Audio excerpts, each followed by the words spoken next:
Welcome to Midwest Paranormal Presents Paranormal Soup. I'm your host, Jason Bland, and tonight we have guest for the first time, Brent Michael Phillips. He's the author of The Experience Part 2, The Formula for Miracles. I just finished the book. I really love this book. It's not a very long book, and I now want to read his others, but the first time I'd ever heard of Brent, I got contacted by the publicist about having him on. I'm like, yes, this sounds very interesting, because it's all about the formula for miracles. How do we make miracles? How did Jesus walk on water? How do we, become Neo in the Matrix in a way? This is all the ideas I've thought of ever since reading, I think it was Amit Goswami's Self-Aware Universe many years ago. My ideas of quantum physics and reality and consciousness and what our beliefs and how it shapes our reality. This guy really hits it on the head. So I can't wait to hear more. His website is awakeningdynamics.com. You definitely want to check that out after the show tonight. Like I said, it's going to be a great show, a lot to talk about. Of course, we got a lot to get to in the World Wide Web of Weird. I had to really decide which articles to go with. I had a lot of weirdness this week to go through, but we definitely got some good stuff. And of course, later in the show, we will open up the phone lines for you to call in and join the conversation. All right, guys, we got a lot to get to, so let's go ahead and get rolling on into it.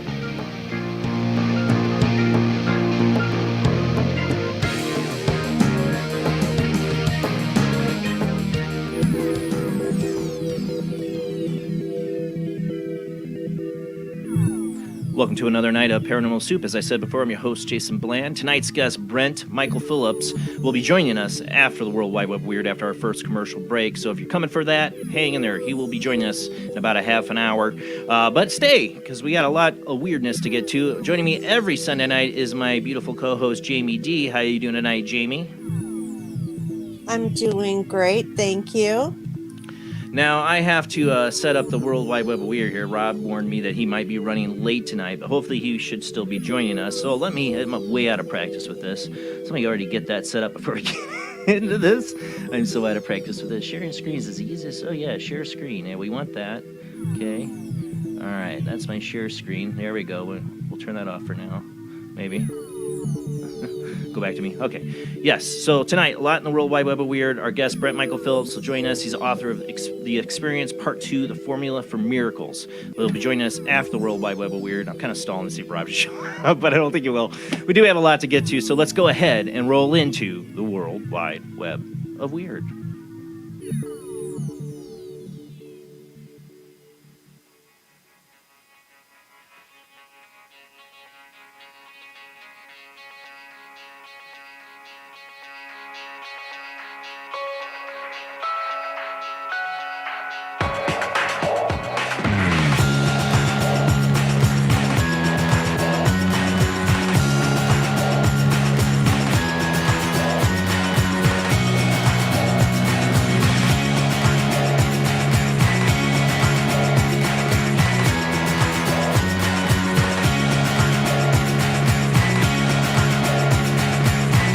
Tonight on the World Wide Web of Weird, I thought we're going to be talking a lot about science tonight, even though we're talking about miracles.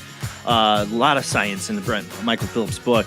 I thought it'd be interesting to start out with this new discovery from BBC News here. Shocking results in particle experiment could spark physics revolution. And we've had a number of articles where they've discovered new things, but this one actually seems a bit interesting, maybe, at least to my sci-fi science kind of brain. For those listening on the Paranormal Soup Radio Network, we are a webcast. We do stream out live every Sunday night on Facebook, YouTube, Twitch. You can check, watch out, or just stay around and listen. I'll narrate as best as possible. Give me a little more difficult tonight without Rob. Speaking of, here I go. I am already off my game on this. All right. I should have already had that pulled up and ready. Yep. This is why it's awesome to have Rob. What? Photos. Why is he doing that? Okay, here we go. Shock results in particle experiment could spark physics revolution. This is from the bbcnews.com. Scientists just outside Chicago have found that the mass of a subatomic particle is not what it should be. The measurement is the first conclusive experimental result that is at odds with one of the most important successful theories of modern physics. The team has found that the particle, known as the W boson, is more massive than the theories predicted. The results have been described as shocking by Professor David Toback, who is the project spokesperson. The discovery could lead to the development of a new and more complete theory of how the universe works. If the results are verified by other experiments, the world is going to look different, he told the BBC News. There has to be a patagram shift. The hope is that maybe this is the result that's going to be the one that breaks the dam. The famous astronomer Carl Sagan said, "Extraordinary claims require extraordinary evidence. We believe that we have it." The scientists at Fermi Labs Collider Detector in Illinois have found only a tiny difference in the mass of the W boson compared with what the theory says it should be, just about 0.1%. But if confirmed by other experiments, the implications are enormous. The so-called standard model of practical physics has predicted the behavior and properties of subatomic particles with no discrepancies whatsoever for 50 years until now. CDF's other spokesperson, Professor Giorgio Chiarelli, if I got that right, from the INFN Cinzai di Pisa, told BBC News that the research team could scarcely believe their eyes when they saw the results. No one was expecting this. We thought maybe we got something wrong, but the researchers have painstakingly gone through the results and tried to look for errors, and they have found none. Now, of course, other scientists are arguing with this, and there's a lot more to this article. You can get it at BBC News. But it seems to me, in my opinion, in quantum physics, and I am no physicist or scientist at all, but I've been like a cheering fan on the sidelines for some things, that they have been stuck, literally stuck, I think. They're discovering new things and all that, but in the theory-wise, I feel like they've been stuck. Maybe this will break things open. Maybe. All right, let's move on. Let me get my next article up. Hopefully, I better double-check things, because maybe Rob's here. If I can find my mouse. Nope, no Rob. Okay, moving on. I know. All right, next article. All right, I found this interesting. More and more stuff's coming out about the UFOs out of the Pentagon and reports from Freedom of Information Acts. And I've seen this going around. This is from Live Science, but I got the shorter article from unexplainedmysteries.com. Pentagon files reveal UFO radiation burns and unexpected pregnancies. A cache of 1,500 declassified documents have revealed a wide range of symptoms from UFO experiencers. Radiation to pregnancy, that's pretty wide range. The files, which were obtained through a Freedom of Information Act request, contain records collected by the government's secretive Advanced Aerospace Threat Identification Program, ATIP. The request was filed by UK tabloid The Sun and took over 4 years to be fulfilled. According to the paper, the files include dozens of reports on biological effects and injuries experienced by individuals who encountered UFOs. Among those 300 cases were instances of unexplained radiation burns caused by some form of energy-related propulsion system. Individuals believed to have stayed too close to the anomalous vehicle also suffered from brain damage, nerve damage, headaches, and heart palpitations. One report, which looked into UFO sightings collected by MUFON, recorded additional symptoms ranging from paralysis to unexpected pregnancy. There were also references to telepathic communication, alien abduction, levitation, and teleportation. That's pretty much all the givens in alien abduction. It concluded that there was evidence to support a hypothesis that some advanced systems are already deployed and opaque to the full U.S. understanding. Yeah, you can say that. But, you know, I've always said if you see a UFO land on your lawn, I can't say I wouldn't walk up to it, and I can't say I wouldn't take my own advice. I don't know if I would, but generally you should probably hide. Don't go up to the aliens. Don't interact, and get far away. They're probably dangerous. I'm just saying, you know, a lot of people have had a really bad time. Ask Terry Lovelace, or numerous other people who've had on the show. And there's some people who have had great times. You know, the contactees are like, oh, they took me up and I saw Jupiter and all that stuff. I don't know, but I would side on the error of caution. You know, you might come with radiation burn all the way to being pregnant. You're gonna have a bad time, probably. Is what I'm saying. All right, let's move on. Another file I've been seeing a lot of people talk about it that's coming out of all this Freedom of Information Act and now more of the UFO awareness.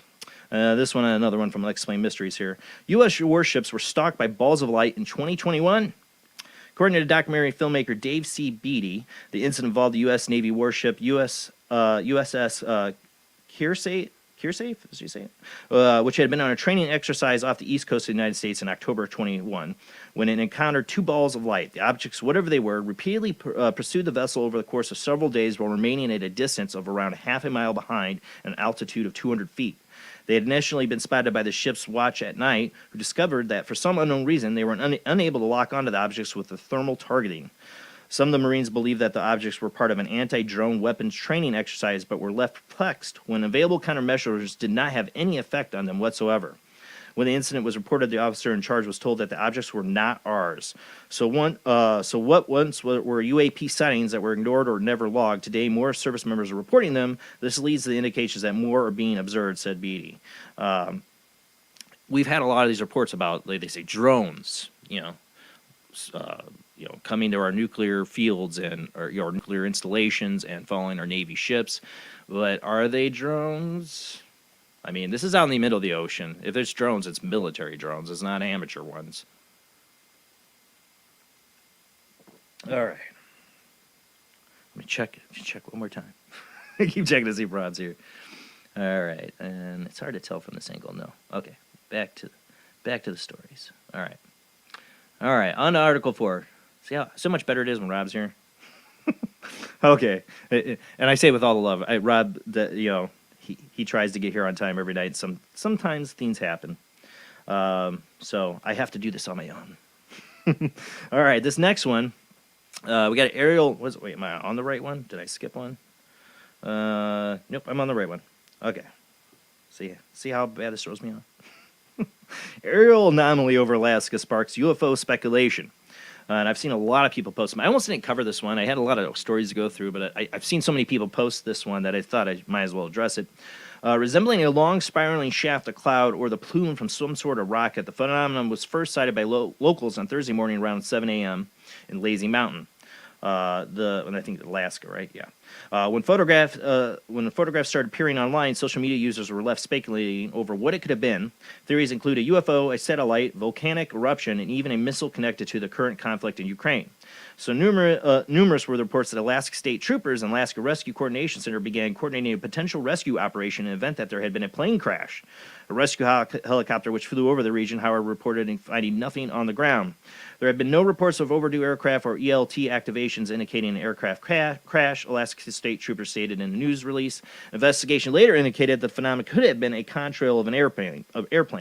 Further investigation revealed that a large commercial jet was flying in that area around the time, and that the photos and videos were taken where the photos and videos were taken around that time.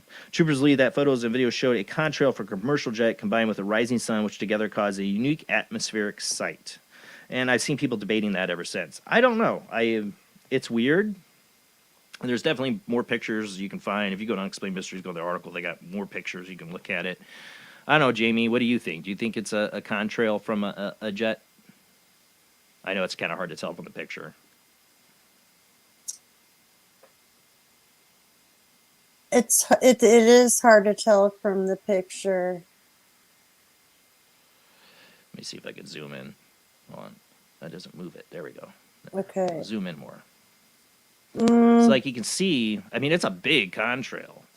yeah, that's not what I'm used to Uh, looking at. no. I mean, they say it's atmospheric, could have caused it. I don't know. I'm not an expert on that, but I can see why people, I mean, it got enough for the state troopers to think that a plane might have crashed. Yeah, and I'm constantly watching the contrails, chemtrails, and recording them for And my it own would, reasons. for it to be that big and where it's at, you would think it'd have to be a lot lower altitude than normal for a Yeah, plane, but I'm not nowhere near an expert on that. Not at and all. that's pretty big. Yeah, yeah. So I can see why a lot of people are still arguing about this one. All right, this next one. Hopefully, I can get this to work right because it's been a long time since I've done this on here on my own. Unless Rob is back. Rob back? No, no. Okay. All right. Let me go to the next one. Is a video. Let me pause it before I go into it here. All right, so this next one I've seen a lot of people post, and I had a couple people give it to me on Facebook Messenger. And just a note about Facebook Messenger, I had a lot of people. I have friends with it, send me messages. If I don't see your message for a couple of days, because I just suck at checking Facebook Messenger. If you do have a good story or something you want to give me, I do try to check my Paranormal Soup jbland@gmail.com. You can always email me there, especially if it's a story. I want to be able to save it. Even if you want to be anonymous, I want to be able to save it. It's easier to save it on an email. If you got a good paranormal story, please email me there. Even if we're friends on Facebook, just send it to my email. All right. So, all right, this next one, like I said, a number of people sent me this one. A very strange video from Israel shows what appears to be a brazenly shaped glowing object hovering in the sky. Astonished witnesses watched the weird aerial anomaly off in the distance. The peculiar scene said to have been filmed in the city of Hadera at the end of March and popped up online late last week. Last, as so often in this case, this is from Tim Binnell of Coast to Coast AM. Last, is so often in the case with curious footage purportedly showing a UFO, the circumstances surrounding the sightings are as scant at best, with only the alleged location of the incident being revealed. Be that as it may, the video is fairly compelling by virtue of the object's decidedly different appearance. I don't know how to, whether he's speaking Hebrew or what he's language he's speaking. I don't know. I would love to hear the translation, what these guys are actually talking about. And I won't even have the audio for you because I don't want to forget and have echo if I turn the audio on.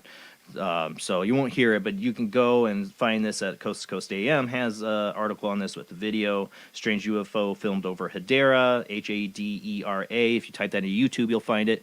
But let's go ahead and watch this. Maybe I'll turn up a little bit the audio just so you can hear these guys talking.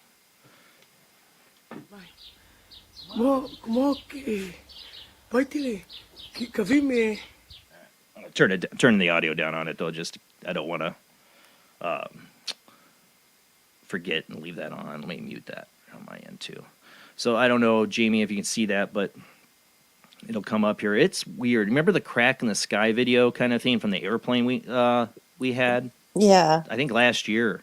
This is what it kind of reminds me of. It's the same color.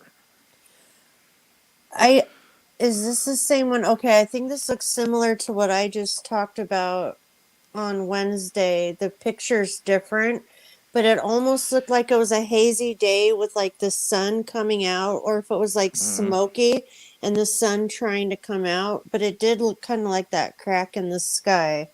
Well, that's what I'm wondering. Could this just be the sun behind the clouds and the way the clouds are cracked? That was kind of my first thought. Yeah, that was my thought about it too. If there was But fire or a lot of overcast. Ooh, fire could be a one. That could be. I mean, we know this is Hadera. I don't know what their terrain's like, or if anybody's will investigate this yet. But I mean, look when it gets up close. Yeah, there you go. That's the picture right there. Yeah. Yeah. I mean, I don't know when it gets up close. It's so weird. So if the smoke is thick enough, I've seen things similar to that What I find weird is that the perfect circle at the top of it. You see that, and the way it is. It's cursory glance. I'm like, yeah, it's probably the sun coming through the clouds or fire on a hill, but I don't know. There is something definitely weird about this one. And the circle is not the lens flare from the phone. No. I mean, there's something up there in the sky, or we're off in the distance. We don't tell because it's foggy. That's the thing. And without the providence of it, as usual, we won't know. Because it That's what I never hate about these moved. things. It just sat there, and that's what Yeah. was making me feel like it might be just something natural. Mm-hmm. Yeah, exactly. And you're just seeing the optics of it through the mist. But I don't know. I don't know. The one from the plane is undeniably something crazy Yeah, because that one's definitely. like shot from a plane and it looks like a tear in the universe. Definitely. All right, well let's move on though. Where is all right? We gotta get to number 6 here. All right, let me back out of that. I know so much better routes here doing this. Okay. All right, more documents come out. CIA files reveal that Soviets were developing cybernetic telepathy, and you know we were too. According to the 1960 CIA reports, which were recently released under the Freedom of Information Act, the USSR had looked extensively into metaphysical phenomena such as extrasensory perception, telepathy during the Cold War. At that time, there was great interest in the potential to use telepathic communications to interface directly with the machines, a field general referred to as cybernetics.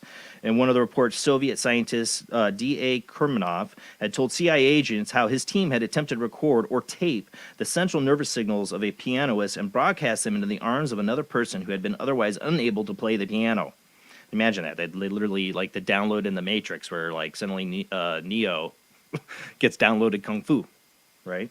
The person would then be able to play difficult music, but also retain some of this skill as a permanent learning, the agent wrote. When pushed for the specific details, however, Kremenov was unable to provide any meaningful data. The agent who conducted the interview also gleaned hints of other experiments, too. Kremenov claimed that Vasiliev had been able to demonstrate very strong ESP extrasensory perception with certain subjects, but only certain persons are capable of receiving the waves, he wrote. Some of the ESP in which Kremenov admittedly believed involved not merely guessing events, but the prediction of future random events. Of course, the United States had also conducted its own secret research on the metaphysical phenomena around the same time, including the use of remote viewing to spy on the Soviets. They were doing it to us, we were doing it to them. You know, that's how it goes. It's also likely that both were involved in even more out there experiments than we've yet to hear about, or ever will hear about.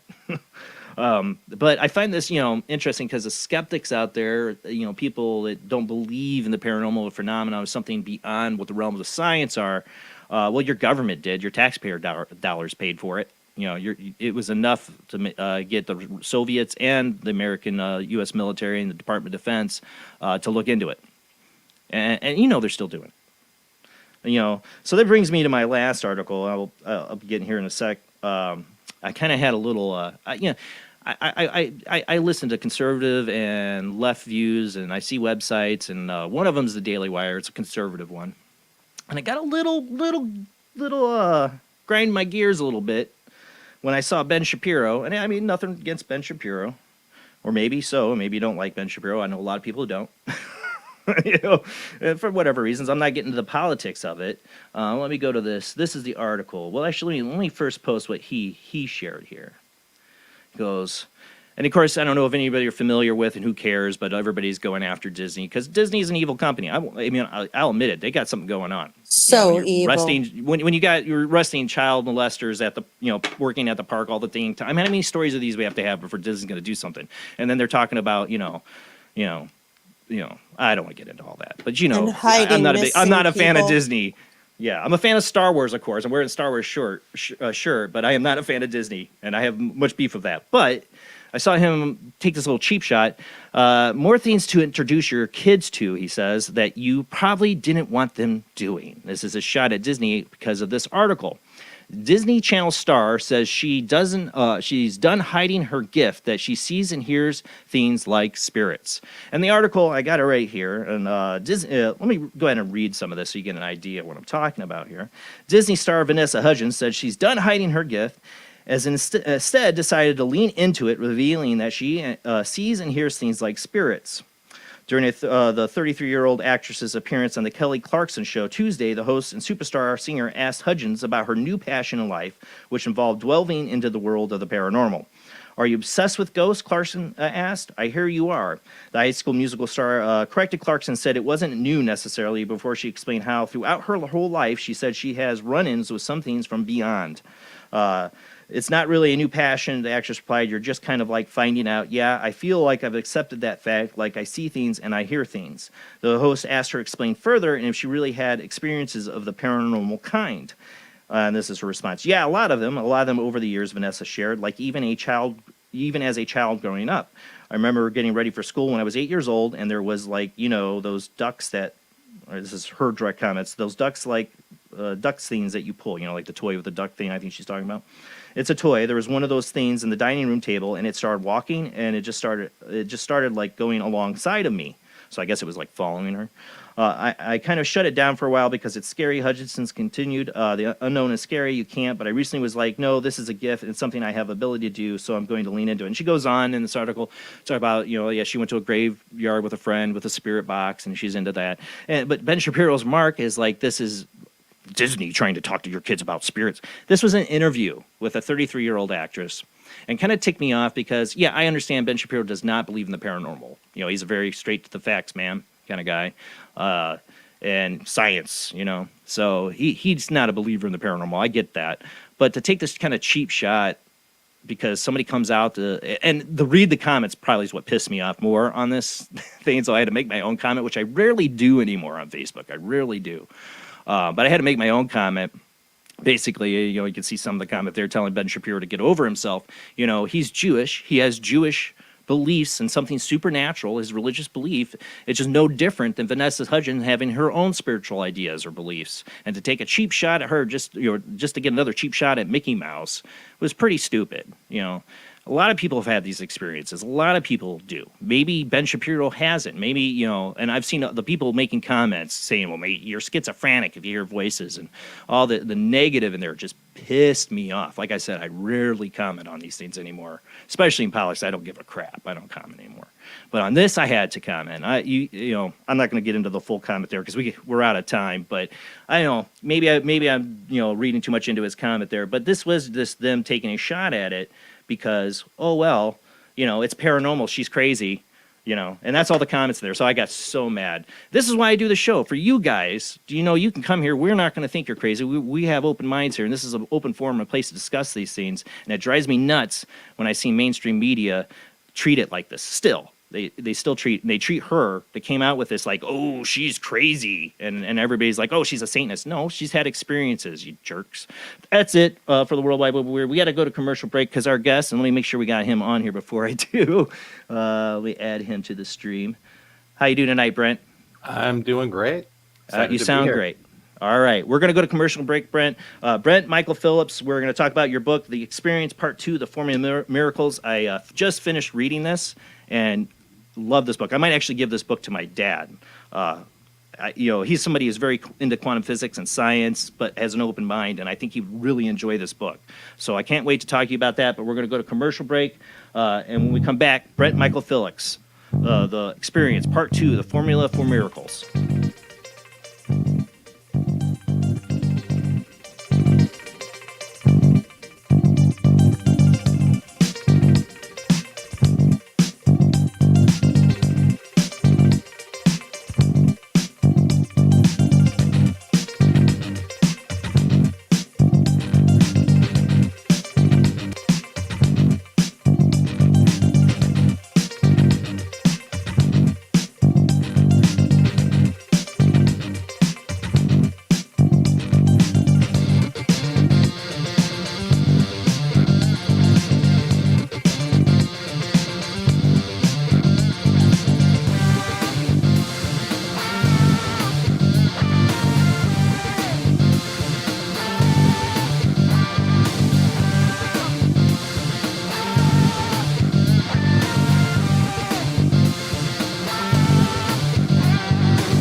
Join us every Wednesday night at midnight Eastern Standard Time for Weird Wednesday, the live stream, with your hosts Jamie, the Living Dead Girl, and Rob, the Phantom, where we'll talk about all things paranormal, including zodiac, astrology, tarot card and oracle card readings, live ghost boxing and spirit communication, where we'll do Voices from Beyond, the Cold Case Files. So we hope you join us live on Facebook and YouTube every Wednesday night at midnight Eastern Standard Time. We hope to see you there. Bye-bye.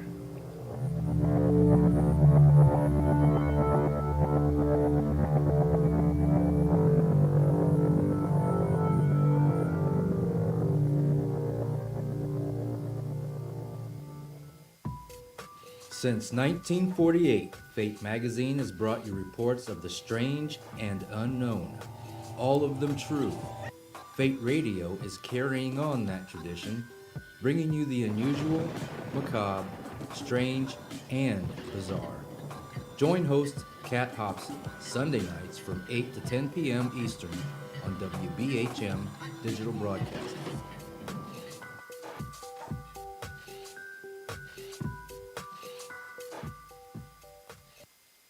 Of the second kind, physical evidence of a UFO. Close encounters of the third kind, contact.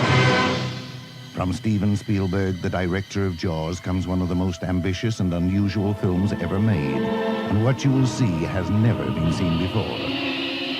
It's a cosmic mystery crossing what many scientists believe will be the next threshold of human experience. It is called Close Encounters of the Third Kind. It begins in an Indiana town and leads to one inescapable conclusion. We are not alone.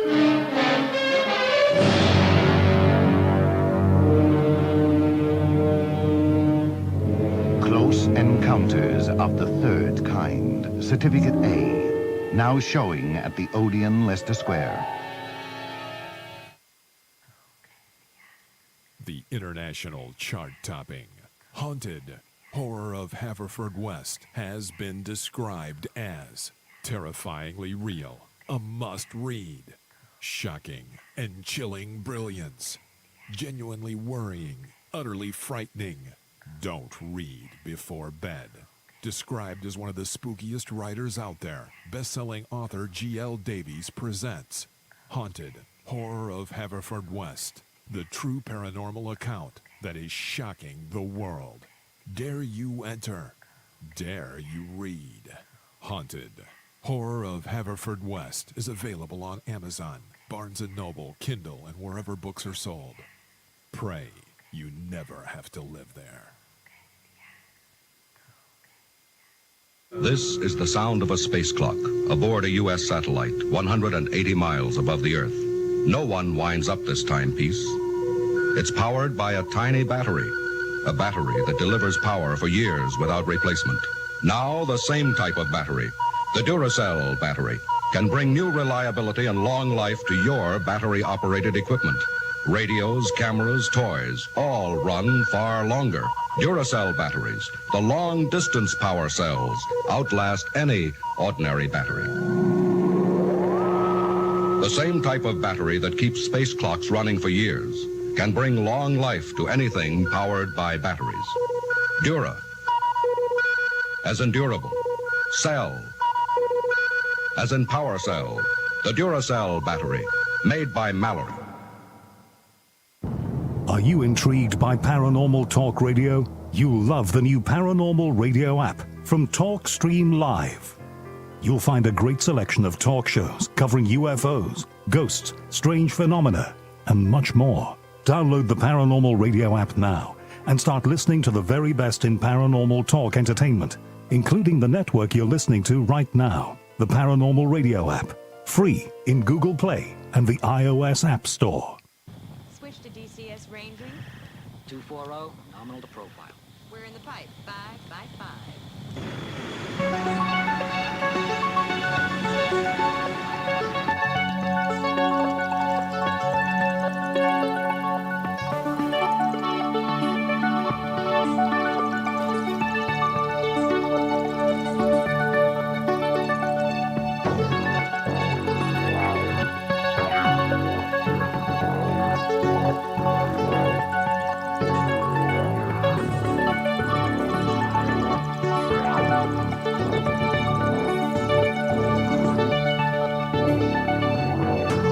Tonight on Paranormal Soup, our guest is Brent Michael Phillips, Brent Michael Phillips was a world-class software engineer from MIT and helped create the modern internet during his time at graduate school at MIT. After leaving MIT to pursue a technology startup, he experienced a staggering physical challenge, and years of chronic pain and failed treatments led to doctors to put him on permanent disability. With his right arm paralyzed after an experimental surgery, Brent went to a healer and experienced his first miracle when his arm was instantly and permanently healed. Knowing his life path was fortuitously altered, he then spent years studying with the world's best master healers, gurus, psychics, and spiritual teachers to discover and reverse engineer the scientific laws and principles underlying the miraculous instant healing, financial abundance, loving relationships, and even enlightenment. He is the creator of the Awakening Dynamics System, which consists of advanced consciousness technologies for subconscious clearing, instant healing, manifestation, seeing energy and auras, and the ascension of consciousness from the waking to enlightenment. Brent is also an award-winning author on Amazon.com's #1 best-selling co-author and the inventor of the patent-pending Formula for Miracles technology. His greatest passion is teaching and healing and helping others experience their own general spiritual awakening. And like I said, I just finished his book, The Experience Part 2, The Formula for Miracles. Really, really, really love this book. It's not a very long book, but man, this is like, I've been thinking about quantum physics. I am not a scientist. I am not a physicist. I'm not a very smart person, but I've had an imagination since I was a kid. My dad, who is a very smart person, had all these quantum physics books and philosophy books on science. I read them. I read it. I stole some of them. They're on my bookshelf. I remember Mitt Goswami's Self-Aware Universe, I think it was the name of the book, if I can remember right. Changed my idea what reality and universe is. And I've had this formulated theory what I think the universe is, and man, Brent really comes close to my own ideas. He's a much smarter person than me of what the universe is, and I truly, really explains it out in this little book. I can't recommend it more. We're going to get into all this tonight, and we will open up the phone lines later in the show for you to call in and ask your questions. But let's go ahead and get to our guest.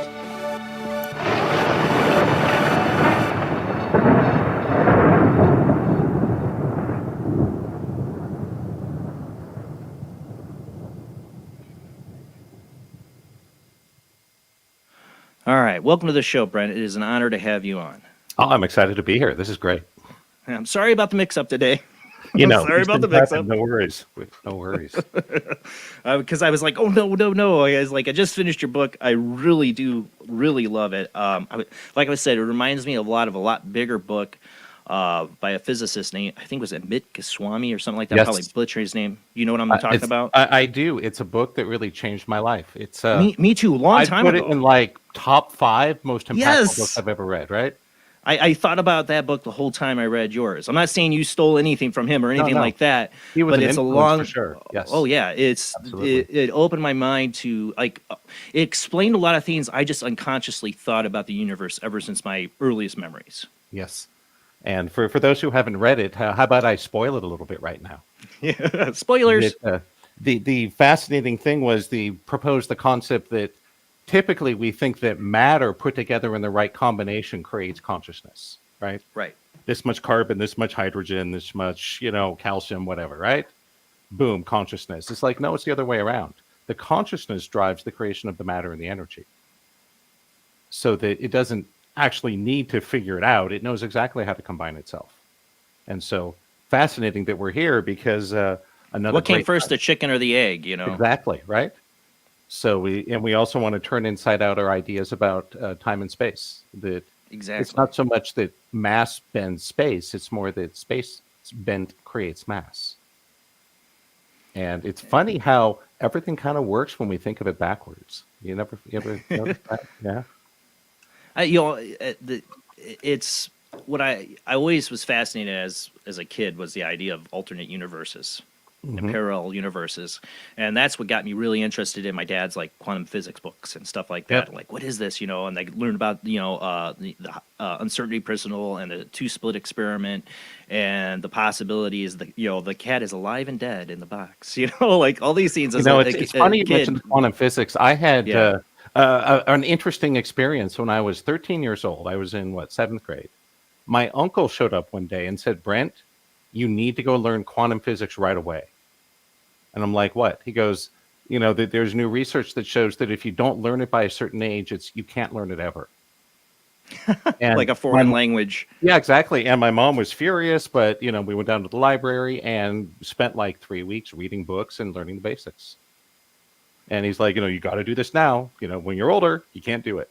So, Having degrees in early childhood development, that was 100% Right? right. yep. Can't teach an old dog new tricks. So I guess the universe has been setting me up for this for quite a long time. Well, there's so much I've had happen weird in my life from my earliest memories that I always tell people the green floating head I saw with my cousin at 5 years old changed my reality to the fact that anything's possible. And you talk about in your book with quantum physics, it really does say anything's possible. Pretty It's much. a probability. And You if we look at the idea of alternate universes, first of all, we don't know if they're infinite or finite, and whether there's an infinite or a finite number, right? Right. But we don't even if know that you- about our own universe. Right, If it's infinite or exactly. finite, right? If Let there's alone any multiple. infinities and they're anywhere, what it means Yeah. is everything is not only possible but actually occurs. In every universe, every possibility could happen. That's right. Yes. It must happen because you have Right. infinite trials. You'll get every result, won't you? Yeah. No matter That means how unlikely. Yeah. anything is possible. I've ever since that realizing that idea since I was a kid, I've been fascinated by that. It's one of my number one up there in the top 5 fascinating things. Jason Bland's totally interested in anything I see about it. I'll read. Ever since. And do I fully understand it? No. I try to. But let's talk about. Being somebody, you were very much in the engineering science background, being a graduate student at MIT. By the way, I did play Underlight. You did. Back in Oh my '98, I God. did. I Wow. sucked at it. I didn't play it long. I'm not trying to knock on your game. I'm not. But I was like, I cannot figure this out. It was ahead of its time, though. It was really ahead of its time. That's Way why- ahead. And that's why I did it, because I was like, oh, I can play a first-person MMO online with other people? You're kidding me. So I got it, and I'm like, I don't know what I'm doing. But it was definitely ahead of its time. So I had to make that shout out when I read in your book you were a developer. No, on it's awesome. Underlight. In our defense, we had to release it about 60% finished because our publisher went bankrupt. So The if it story of seemed video like game. it wasn't polished, it's like it wasn't. It was like It wasn't. all of a sudden one day we got to the office, we had no funding. We kept people on for a couple of weeks as volunteers, and it's like, this is what we got to release. So here we go, guys. I hope the world Welcome likes to it. video game design, and it's still Yeah. that way. It is exactly. So what took you from this life, MIT graduate, you're at the beginning age of the internet. You mentioned in the book you would have been a millionaire. Yes, you would have been a millionaire. And Many things had times gone over. differently. So Yeah. let's talk about it. Tell people a little bit about how this journey Well, it's started funny. for you. When I was a grad school at MIT, my research group was literally TCP/IP enabling multimedia apps, which basically meant sending audio and video over the internet. So that was my master's thesis. And so when I was working to my PhD, I'm like, you know what? We can turn this into new kinds of entertainment, interactive websites, video games. So I left MIT thinking I'll start a company, work really hard for a couple of years, sell it, make millions of dollars, and then maybe retire to some tropical island and hot tub with supermodels. So That sounds like a plan. yeah, Best laid plans, right? that was my plan. Instead, I started a website company, and we got a good start with my best friend and I. And we did the first website for Disneyland, Nissan Motors, the launch of the Sony PlayStation. So we were doing a lot of cool stuff. But I was so bored with the limitations of the web circa the 90s, I created a whole new kind of application, the multiplayer game, which was essentially my vision to take Dungeons and Dragons and make it online. Yeah.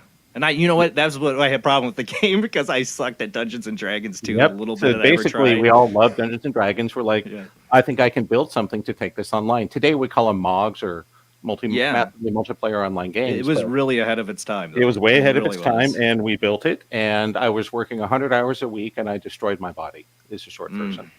And spent 3 years in conventional physical therapy. They couldn't help me. I was in so much pain. I couldn't even drive some days because holding the steering wheel was too bad. This is like And, pain in your arm. Yeah, from overwork on computers, repetitive Yeah. stress injuries, carpal tunnel syndrome, I was gonna say thoracic carpal outlet tunnel. syndrome, all these different itises and syndromes, right? Yeah. I used to say, "What's wrong with you?" Oh, I have itis syndrome, because I had like so many itises and syndromes, right? And so after years of conventional therapy failed me, I came to a really a big turning point in my life when I finally got in to see the head doctor at the Curlin Job Physical Therapy Clinic.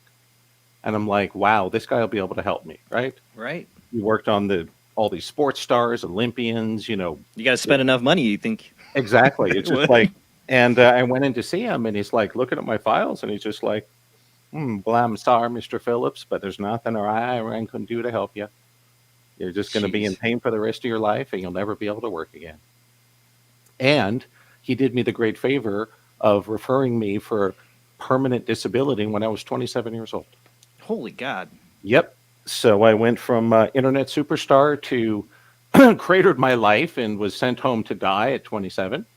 But I still had some hope because I figured maybe my video game would catch some fire and make some money. Maybe one of the big website projects would work out. But instead, my best friend betrayed me, stole the companies right from behind my back, sold the website company for millions of dollars, and was basically, oh, screw you, buddy. You can't work for us, so, you're out. And this was devastating because, one, he was my lifelong best friend, right? Two, Yeah. it was my work, my genius, my background that made those companies successful, not his, right? That was my genius in action. Third, I found out that he had been secretly dating the woman I was in love with. Oh, wow. So he just went for the Right. the triple stab. Yep. So I also had a terrible broken heart. And so Oh, my you can God. see how, at that point, being told by a doctor I'd never be out of pain, I could never work again, and being sent home to die on disability was pretty discouraging, right? I'm sure they were like, here, take a bunch of narcos and just go That was space out. basically it. Yeah. I didn't want to go that way, but I got Right. really depressed. I wanted to kill myself. I mean, I go on and on and on. Long story short, I found alternative medicine, and I thought, hey, maybe this can help me, right? So I spent 5 years on disability, running around to all these different kinds of acupuncture, aromatherapy, yoga, Pilates, and Reiki, and vibrations, and magnets, and chi machines. We could go on and on, right? Oh, yeah. Ran up a near six-figure credit card debt, running Ooh. around doing all this treatment, right? Figuring, well, if I can, just get better, I can get back to work, start a new company. I'll figure it out, right? Live your life. Yeah. The one of the things I did was I had an experimental surgery on my elbow. And long story short, when I woke up after the surgery, my right arm was paralyzed. I couldn't move Oh, it. my God. Yep. And it was just, and one thing that sucks about doctors is when they bought your arm, you don't get your money back. It's just, oh, sorry, right? Sorry. Nope, no refund. Nope. Yep. Go figure it out. Oh, It's you want to practicing. It's practicing medicine, and they're practicing on exactly, right? you. Yeah. Sorry, You're it like, was a well, practice. we're sorry. Yeah, we did bad. If you want us to try again, it'll be another $15,000. I hope it works next time, right? I'm just like, Right. We'll keep your right? money again too. So that was really a low point for me. It was right about that time I had gotten married, and my first wife had left me. And I woke up from the surgery, and my arm was paralyzed, and I was like, oh crap, how can it get worse, right? So long story short, 3 months later, I met this crazy healer lady named Terry. She did this thing where she reached into my subconscious and flipped some switches, and we did this, pulled on my fingers, doing this muscle testing thing, right? She talked to me about the theta wave and the subconscious and the higher planes of the universe. And I'm like, yeah, you sound like an old episode of In Search Of with Leonard Nimoy, right? Hey, I love that show, but yes. Yeah, that's what got me into all this stuff, right? Right. Love that Oh, me stuff, too. right? I would. Oh, yeah. I would watch all. I No. mean, I'm young. I'm younger than that show, but I would catch the reruns. They played on Sci-Fi Channel. They played yeah, all all the the time. reruns. I would watch that Yeah. all the time. Yeah. So I'm like, this is totally cool, but I'm not here to talk about my feelings. I'm here because I'm in pain and I can't move my arm, right? Yeah. So we did all this, healing stuff. And at the end, she kind of closed her eyes and went into a trance.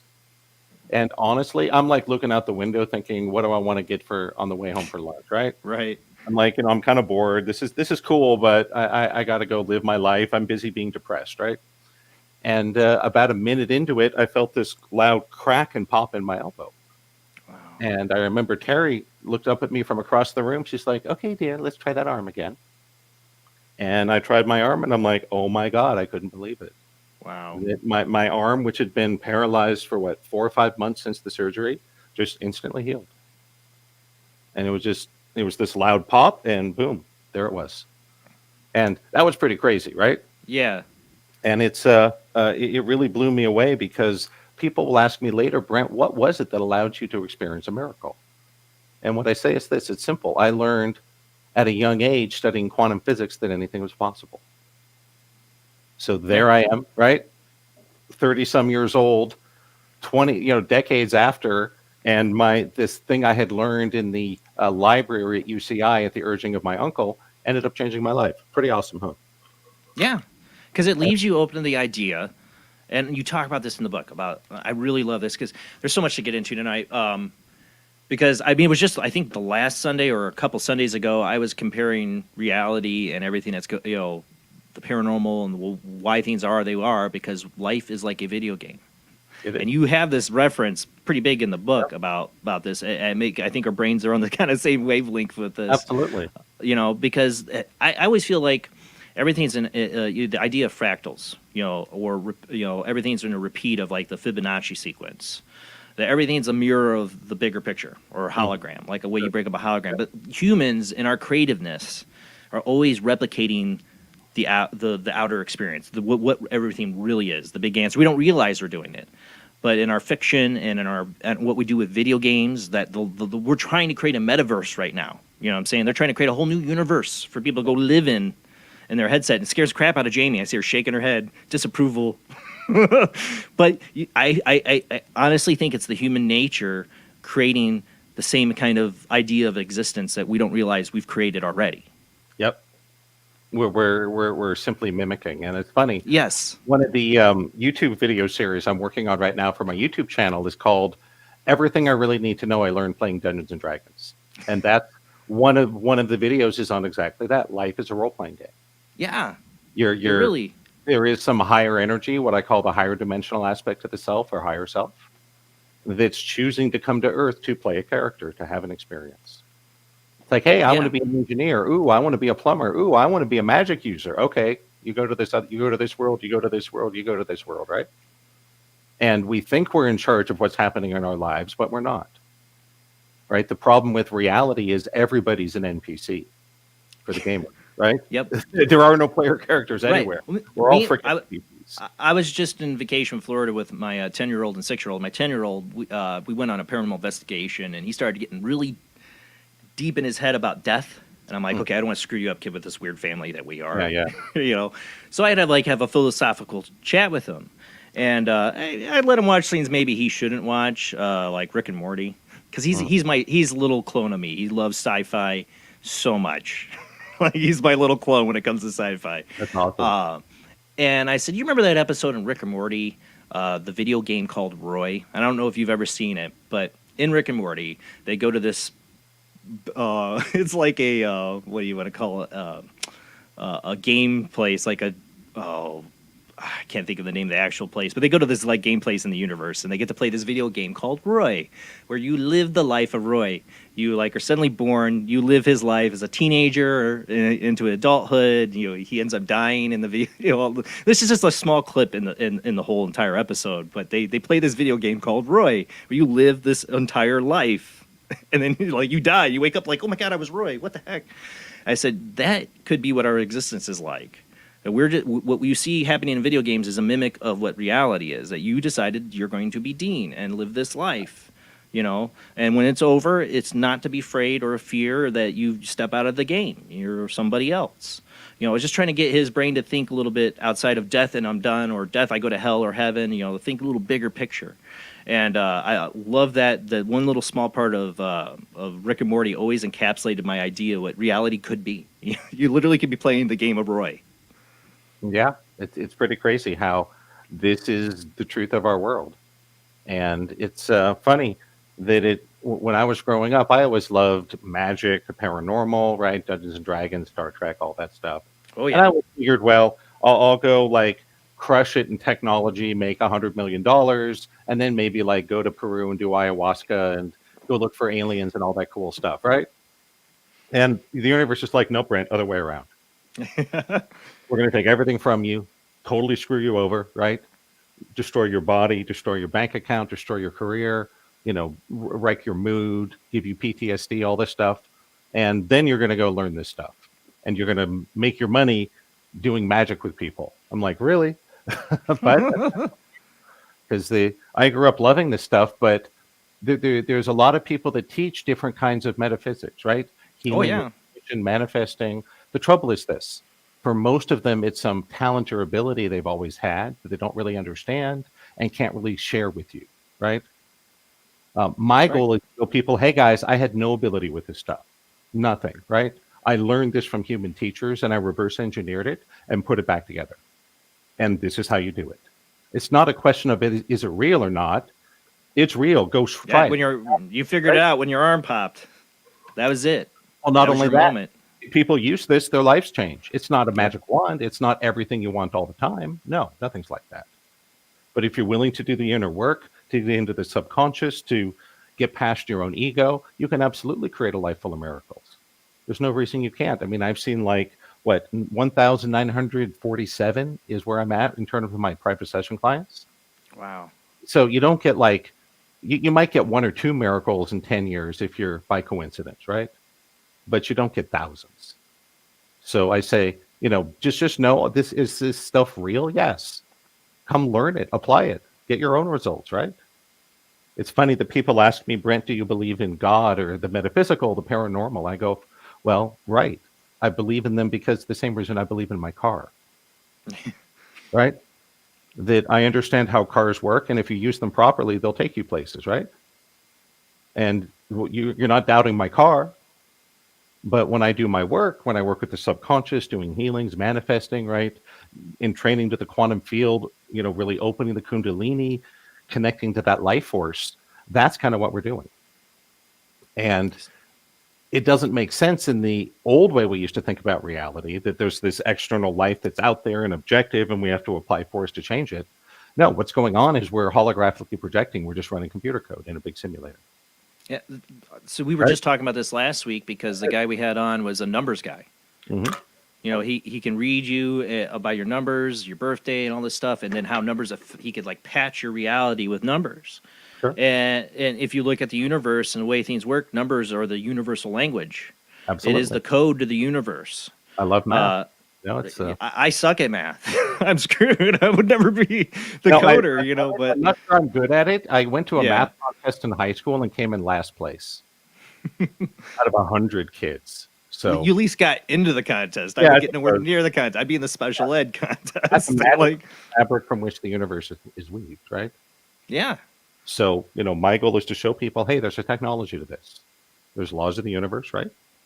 Some of them are physical laws like electricity, magnetism, weak nuclear force. Some are metaphysical laws, law of attraction, law of exchange, law of free agency.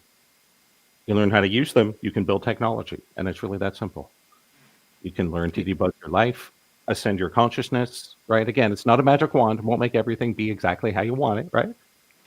But that's part of the point, is letting go of the ego, letting go of the need to make life be exactly how you want it. That, you can only get so far without that, right? Oh, yeah. Yeah.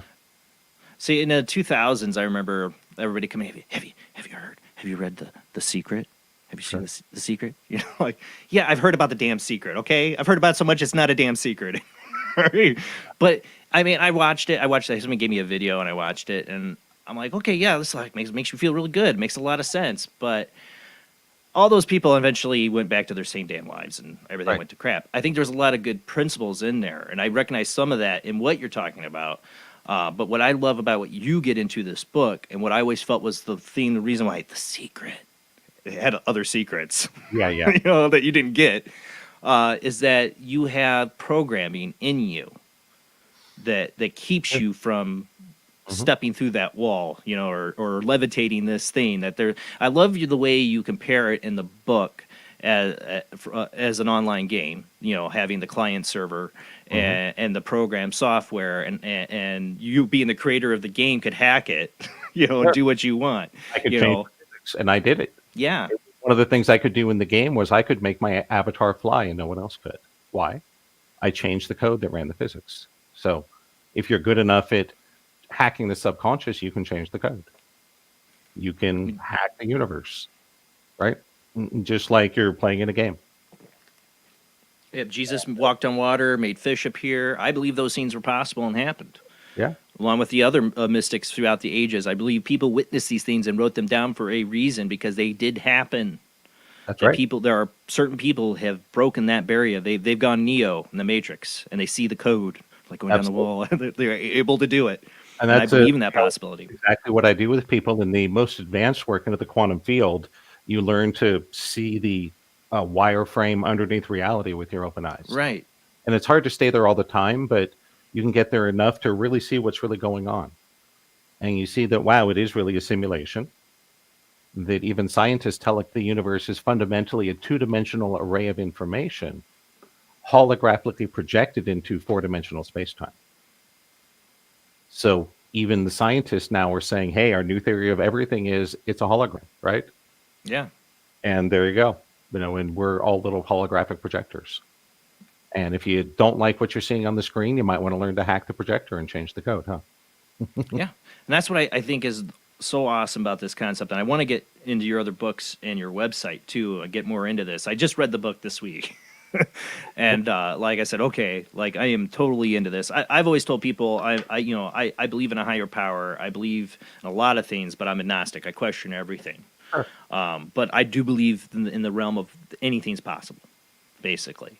And that's where we lie at with this idea. Having that idea in itself is the kernel, the start, in my opinion, is the idea of being open to anything's possible. And so many people in life don't think that way. They have their strict regimen of this is what reality is. I mean, it's just life. It's the way we're taught and experience. But I do run into people, and I do think a lot of people in the chat room they have this little kernel of knowing that there's so much more to this reality. There's so much more to the human soul and what we are and what we can do, that we can break the matrix like Neo. Okay. And that's what I really think you're really getting at in this book. Now, this is part 2. What was part 1 of this? Where did you start out? The emphasis on the story, the hero's journey I went through. Sort of the human element of what happened to create this technology. Right. Part 1 is sort of the human journey of, one man's experience. In that book, I'm curious though. Did you have a lot of your experiences with Terry when Yes. I guess you probably started? Actually really would like to read that. I'd love to know more about her. She was incredible. And then part 2 is really focused on the science aspect.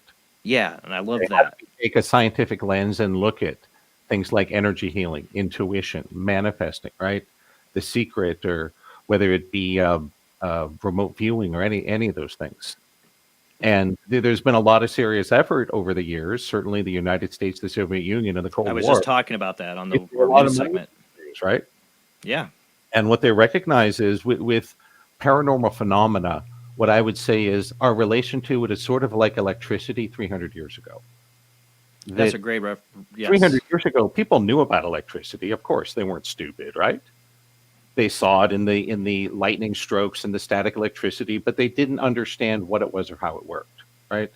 It was just a bunch of anecdotal experiences. Then geniuses such as Newton, Einstein, Tesla, Faraday, etc., right, figured it all out for us and went, this is how it works. And then in the 19th century, we figured out electromagnetism and we built technology, right? We started with light bulbs and then we built all sorts of cool stuff. So we're kind of at that same place in that we have a lot of people relating anecdotal experiences with the paranormal, whether it's aliens or ghosts or instant healing or seeing the future or all these things to choose from, right? Right. But we're kind of figuring out how it all works. And that's where I come in to try to take one step towards the rational, the logical, to go, okay, if this stuff is real, how does it work? And let's pull back the curtain and see how it operates. And then we can hack it, reverse engineer it, and make it run the way we want. I mean, that's kind of what they taught me at MIT, right? Right. Figure it out, take it apart, figure out how it works, and then make it better. And that's also what they're doing in Area 51 with alien technology. But, Sure. but no, you mentioned Tesla and Einstein, and those two people I've definitely been fascinated with, because they both have these brains that seem to like download information. I mean, we're geniuses. I'm not saying that, but it's almost like the information they got was from the collective unconscious. And I know that's been said on a lot of different shows and all that. But I do feel like Tesla would see flashes of light, and he would feel like he'd get an instant download of stuff. And Einstein would have his dream walks. You know, these guys were, they were up in the clouds thinkers. And, you know, in your book, you talk about, you know, the kind of, whatever you want to call it, the collective conscious, I guess, to be the operating system. I don't know, but there's this consciousness of knowledge and intelligence we can take from, that people can download in there. Literally, you could end up tapping any kind of information. That's why our government and Russia's, you know, Soviet Union spent millions of dollars on remote viewing, because literally you want to spy. If that kind of, there's no technology could match that. You could literally peer in and look into anything. Doing this, you know, be able to break that ability. Some people have it naturally. Like you said, you didn't. What were some of the steps you took, you know, early on to start, you know, developing your ability? Well, it was interesting that after I had this miracle happen with Terry, I started working with her, and she invited me to a training, and I'm like, absolutely, I'm going to do this, right? Right. And I figured this should be easy, right? Because up to that point, I had always found academics and learning a piece of cake, right? I crushed my high school, National Merit Scholar, valedictorian, you know, top of my class at MIT, go on and all this stuff, right? And then I go to learn healing, and I couldn't do it because I was so stuck in my head. I had no ability to connect into this quantum field to feel people emotionally, and it was so frustrating. So long story short, I couldn't do it like other people. So I'm like, okay, this is what I'm going to do. I'm going to go around to all these masters, all these shamans, gurus, sages, healers, mystics, etc., right? And I'm going to work with them until I figure out what they're doing and how it works. And that's what I started doing. And when I started the journey, I thought it would take a year or two. It ended up taking more like 12. But I figured I didn't figure out everything, but I figured out a piece. Especially from Terry, and then also my late mentor, Carl. You know, the people showed up at exactly the right time with exactly what I needed. And I just, little by little, over a decade, I started to figure out some of these metaphysical laws and turn it into technology. Was Terry somebody who was born with it? No, she had always had some intuitive gift, but she had an experience where she was exposed to black mold and almost died. Ooh. And met this naturopath and healer that saved her life. And then taught her, and then she did it for you and taught you. Found she had this great talent that she was unaware of. Right. Doing all these crazy things she experienced by location and talking to the weather. One experience with big floating heads telling her secrets about people. What? Hold on. Floating head's a key trigger for me because I had I've had a lot of, lately had somebody call in my show, had their floating head experience. I'm like, oh my God, green floating head, by the way. So I'm always interested in floating head experiences because that was like my first earliest memory. I can't say she ever told me what color they were. Right. But she had done a manifestation to know the truth about some guy she had started dating, I think. Yeah. She came home one day and there were these floating heads in her living room, and they all started talking at the same time, telling her the secrets of all the people she knew. Wow. And she kind of freaked out about it. Yeah. And when she told me about it, I'm like, Terry, are you kidding? That's like so cool. You know, when the floating heads call me, I will totally come over. I'd love to talk to floating heads, right? And it was funny. She used to actually ask me to help clear demonic spirits and things like that. Because I grew up playing Dungeons and Dragons. I've been killing demons and devils on Sundays since 11 years old, right? You bring out the dice. Yeah, hey, so I'm ready. It doesn't have much effect on me because I'm like, oh, I know how to deal with you, right? Why? It's just belief. But yeah, so I met Terry. She taught me this crazy stuff, right? Then I met Carl. He took it even further. And, I ended up being sort of the glue, showing people how to build the technology of the higher dimensions, the code of consciousness. Starting off with more physical healing, but over time learning how to do it for money, relationships, intuitive development, even enlightenment. And, it's certainly fascinating work. And I've learned so many things because when I started this, I thought I had life all figured out. And now I know that's why my life was such a disaster. That it's pretty simple. We all just live in prisons constructed out of what we think we know. Yes. If we're willing to let go of all our preconceptions and emotional baggage, it's amazing how life can just start working. Well, yeah, I tell people, I filled it out even on the census that my religion, when I've told people my religion, I'm like, yeah, I'm into Jediism. Sure. Because that to me as a kid related to what I felt internally, spiritually. I mean, as a little kid, I grew up in an open household. My dad's into science, bit of close to atheist, but more open-minded than that. And my mom eventually became a Buddhist.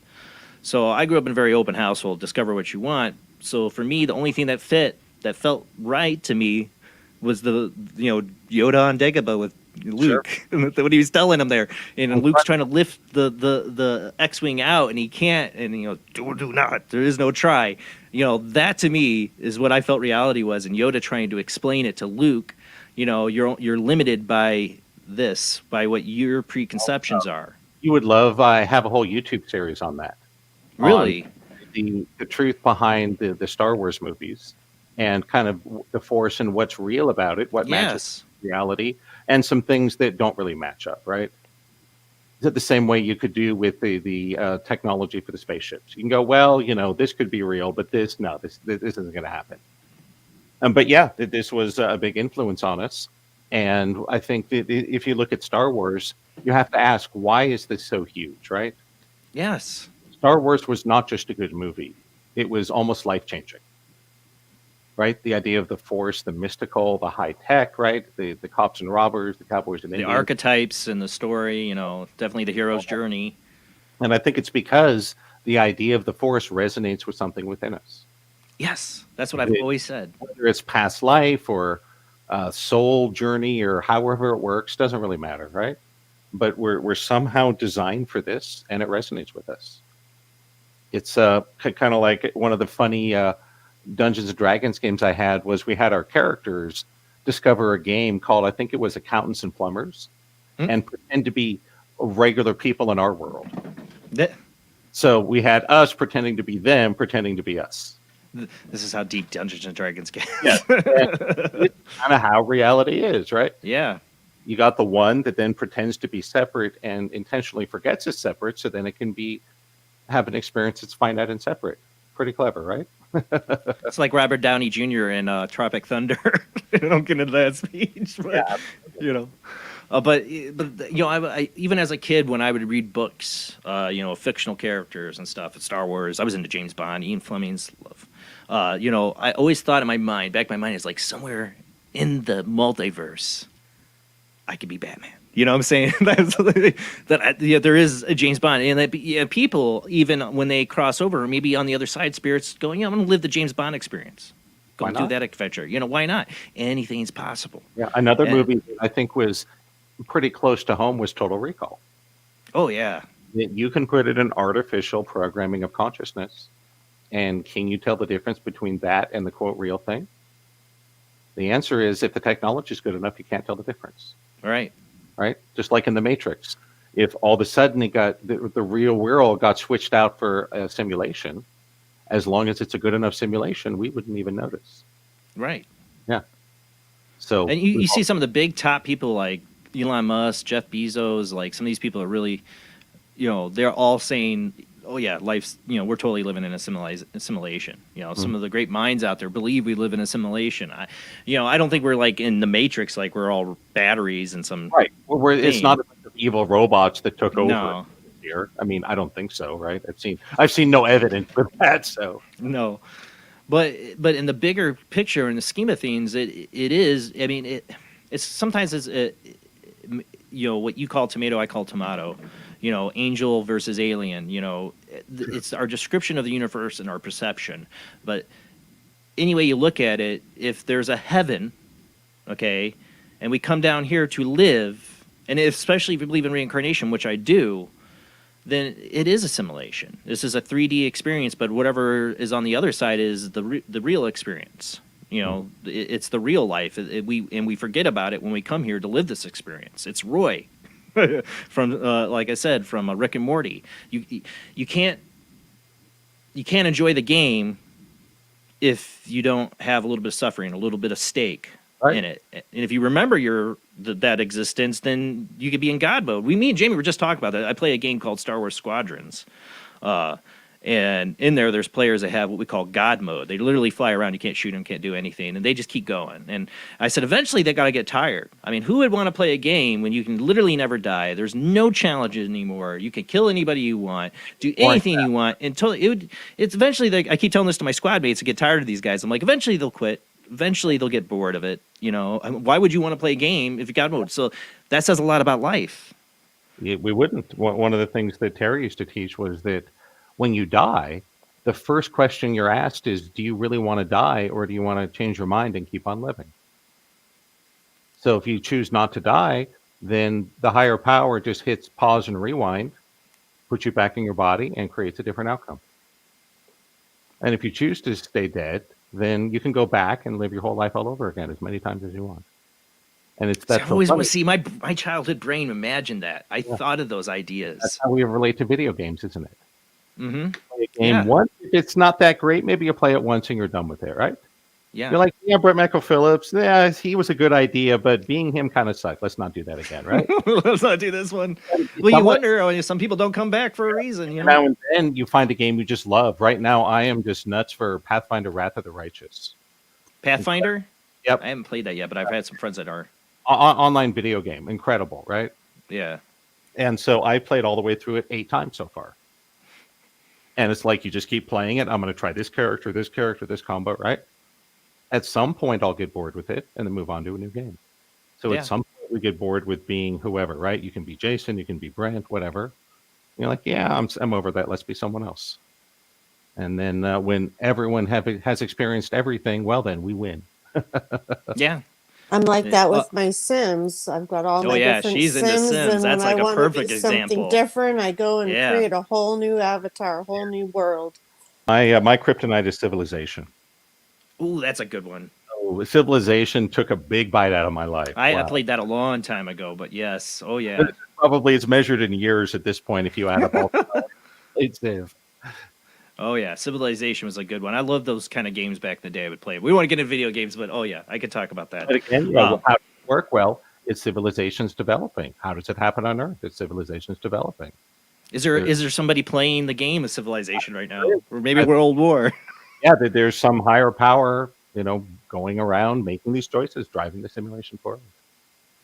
It makes you wonder. I mean, how much... there's a movie called with Robert Redford. It was on Netflix called The Discovery.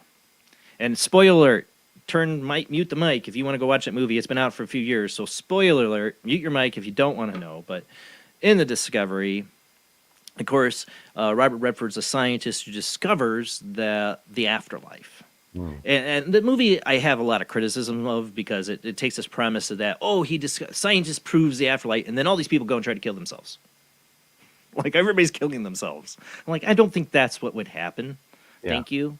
But in it, they discover the end that what they thought was the afterlife that he had filmed, like scanned the brain. He was able to show the afterlife was actually an alternate reality. So when you died, you just ended up not dying and going to an alternate reality and doing something different with your life. Or changing course. So in this reality, you're dead to everybody else, but your conscious went on to a new version of you doing a new thing. And I thought that was really interesting. It's about the only part of the movie I liked. But I've always wondered if it's possible in an everyday experience that we're jumping reality. Because look at the Mandela effect that's become such a popular topic over the last, 20 years since Art Bell had them talking about it on his show.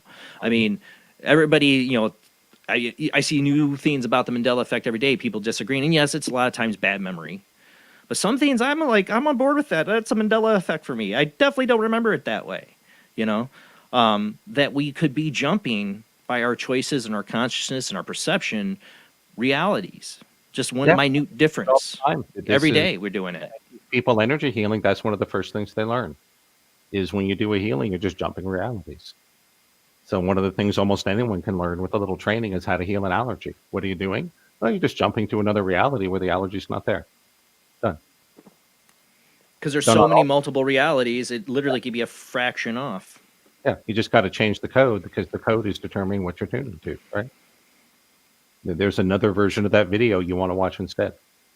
And that's what I want to show people. It's great to discuss if these things are real, but I'm just going to say, yeah, it is. Let's just learn how to do it.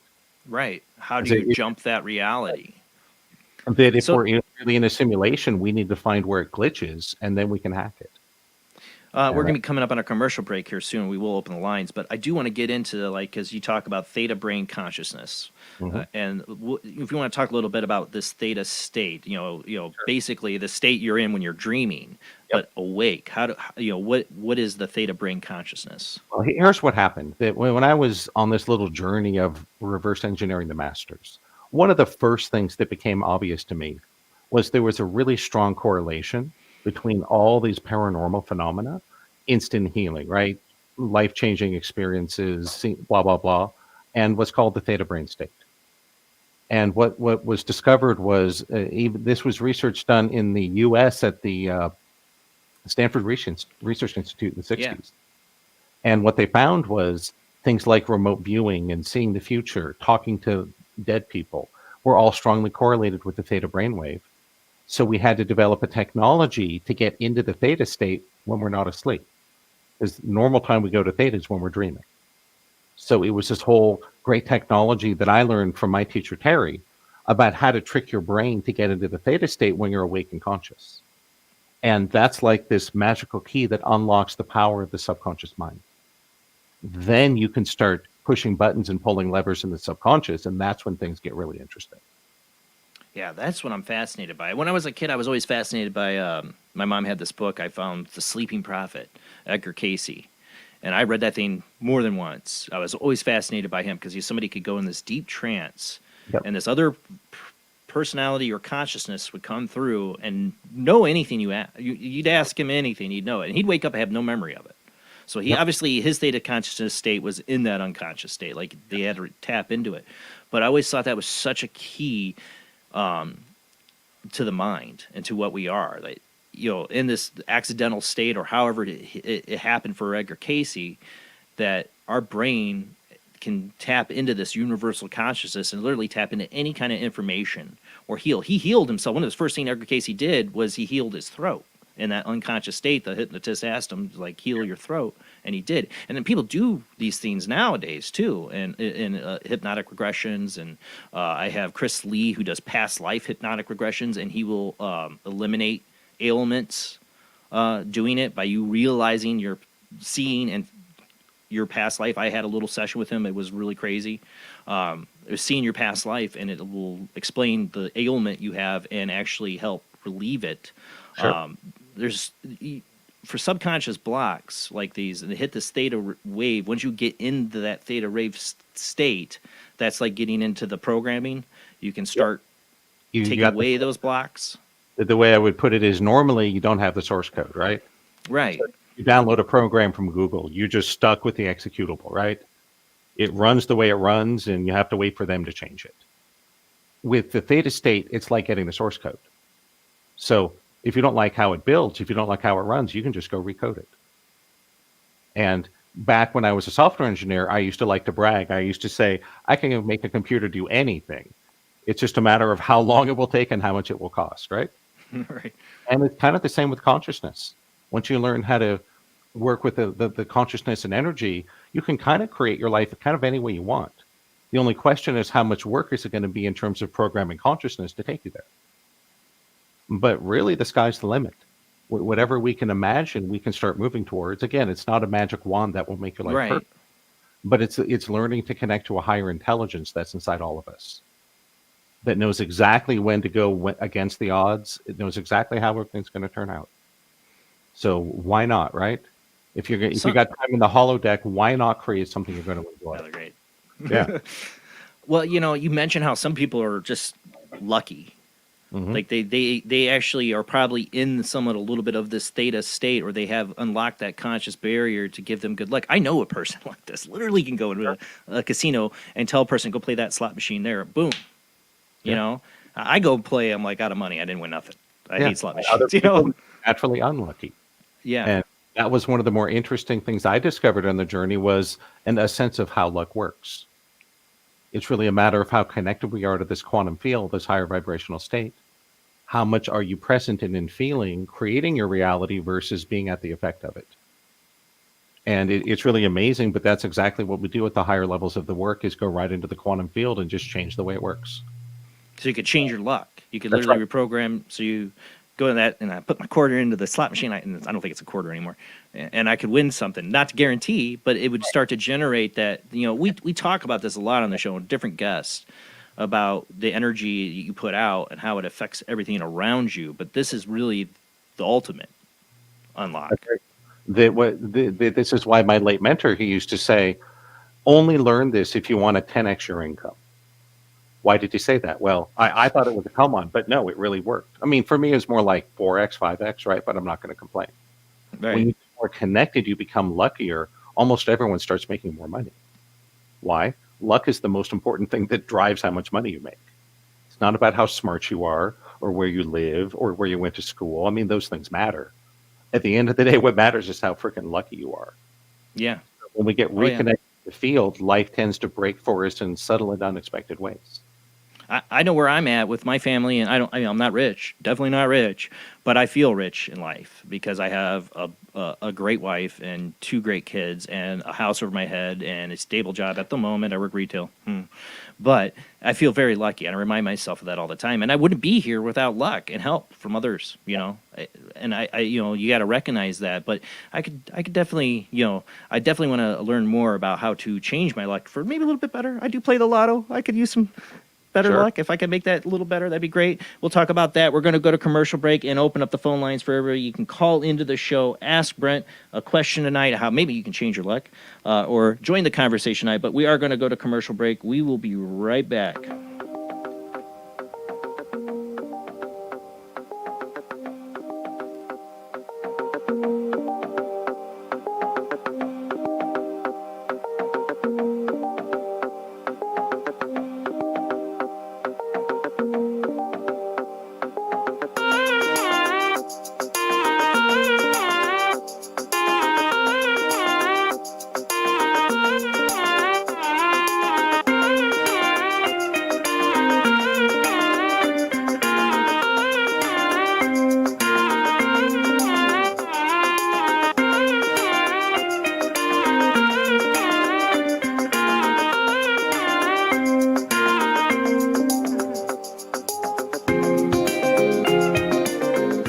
Conducting an experiment into the combined effects of sensory deprivation and hallucinatory drugs. The subject of the experiment is himself, and the experiment is out of control. Ken Russell's Altered States, a film that must not be missed, is in the West End now. Altered States, Certificate X. Do you wish for more paranormal and spiritual content? The Paranormal Chronicles magazine is a free digital magazine crammed with the very best in paranormal and spiritual articles and features. No sign-up, no subscription, just free reading and knowledge for you. Read today at www.paranormalchronicles.com/magazine.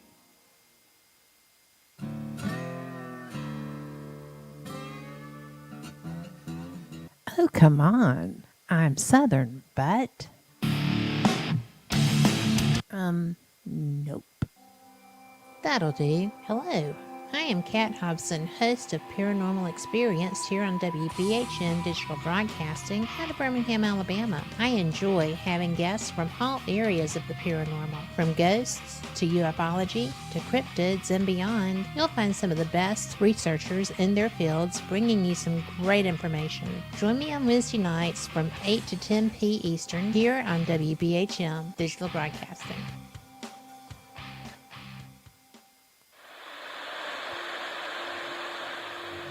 Join us every Wednesday night at midnight Eastern Standard Time for Weird Wednesday, the live stream, with your hosts Jamie, the Living Dead Girl, and Rob, the Phantom, where we'll talk about all things paranormal, including zodiac, astrology, tarot card and oracle card readings, live ghost boxing and spirit communication, where we'll do Voices from Beyond, the Cold Case Files. So we hope you join us live on Facebook and YouTube every Wednesday night at midnight Eastern Standard Time We hope to see you there. Bye-bye.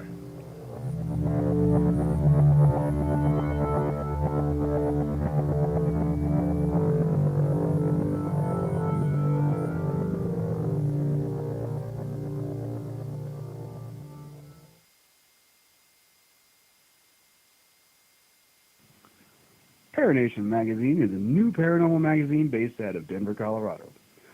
Our goal isn't just to give you the best paranormal content out there, but to promote paranormal unity.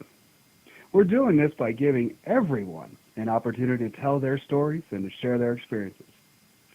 For more information, follow us on Facebook at Paranation Magazine and soon, paranationmag.com. I've Never Met a Dead Person I Didn't Like is the extraordinary travels of a young, alone, and broke psychic in the highly anticipated new book from internationally renowned psychic, medium, medical intuitive, and best-selling author Sherry Dillard. Critics have described I've Never Met a Dead Person I Didn't Like as an engrossing memoir, an empowering story of how a broken girl came to accept her psychic gift, a refreshing and fun read. I've Never Met a Dead Person I Didn't Like is available through Amazon, Kindle, Barnes & Noble, and wherever books are sold.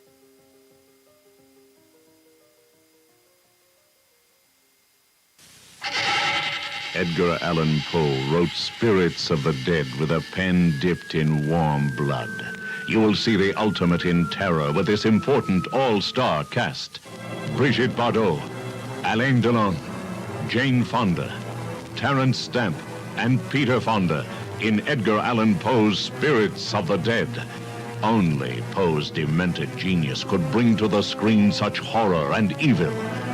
Spirits of the Dead stars Brigitte Bardot, Alain Delon, Jane Fonda, Terence Stamp, and Peter Fonda. Directed by three masters of the cinema, Federico Fellini, Louis Malle, and Roger Vadim. Spirits of the Dead is an adventure in terror beyond your wildest nightmares. Spirits of the Dead in color is rated R.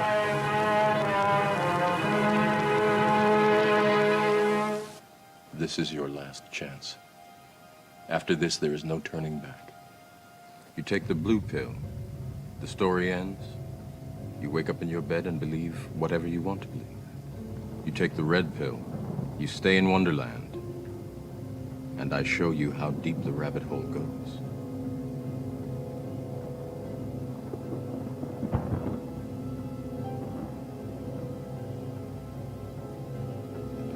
Remember, all I'm offering is the truth, nothing more.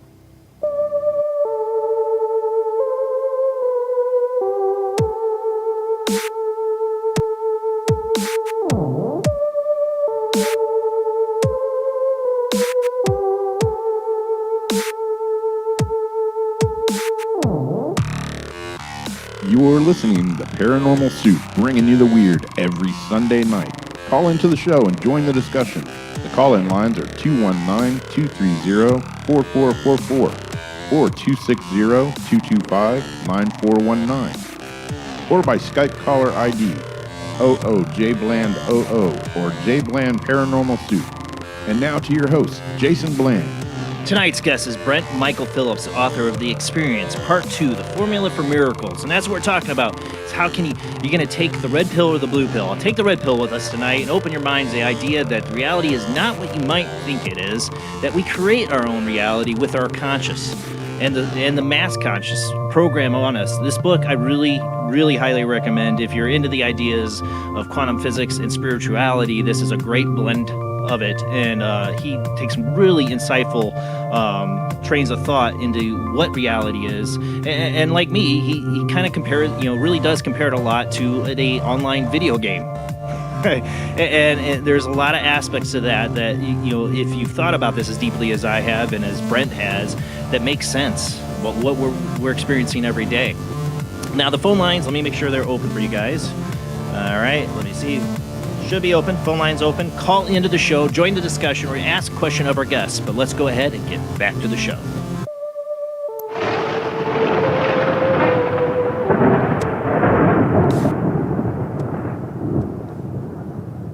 And I think we got Rob here too. We had Robin.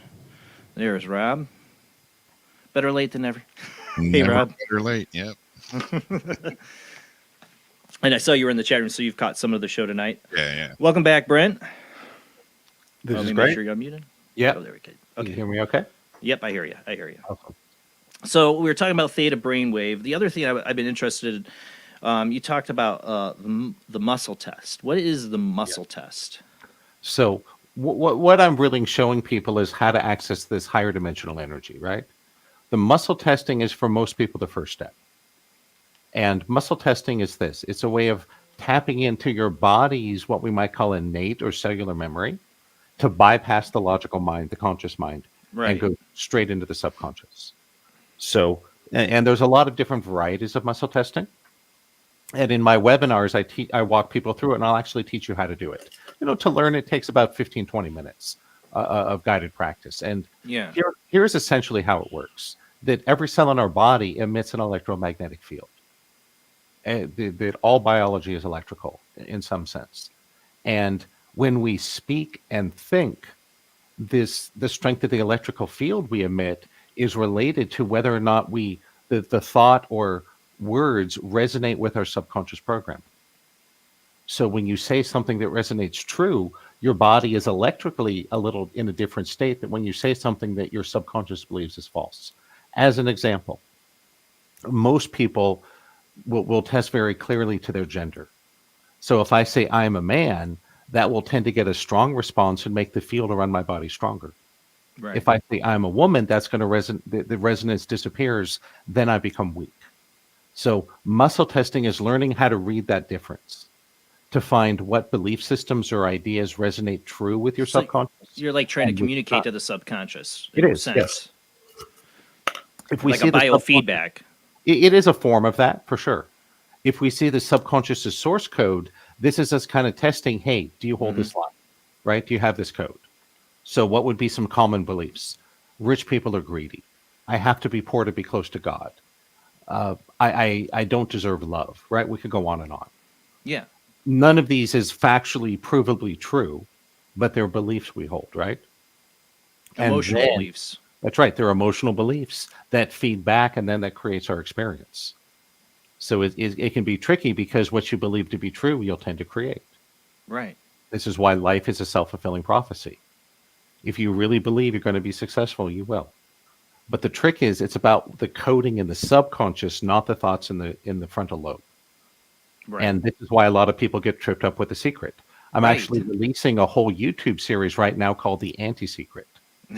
And it's the 7 biggest things that are totally wrong with the law of attraction.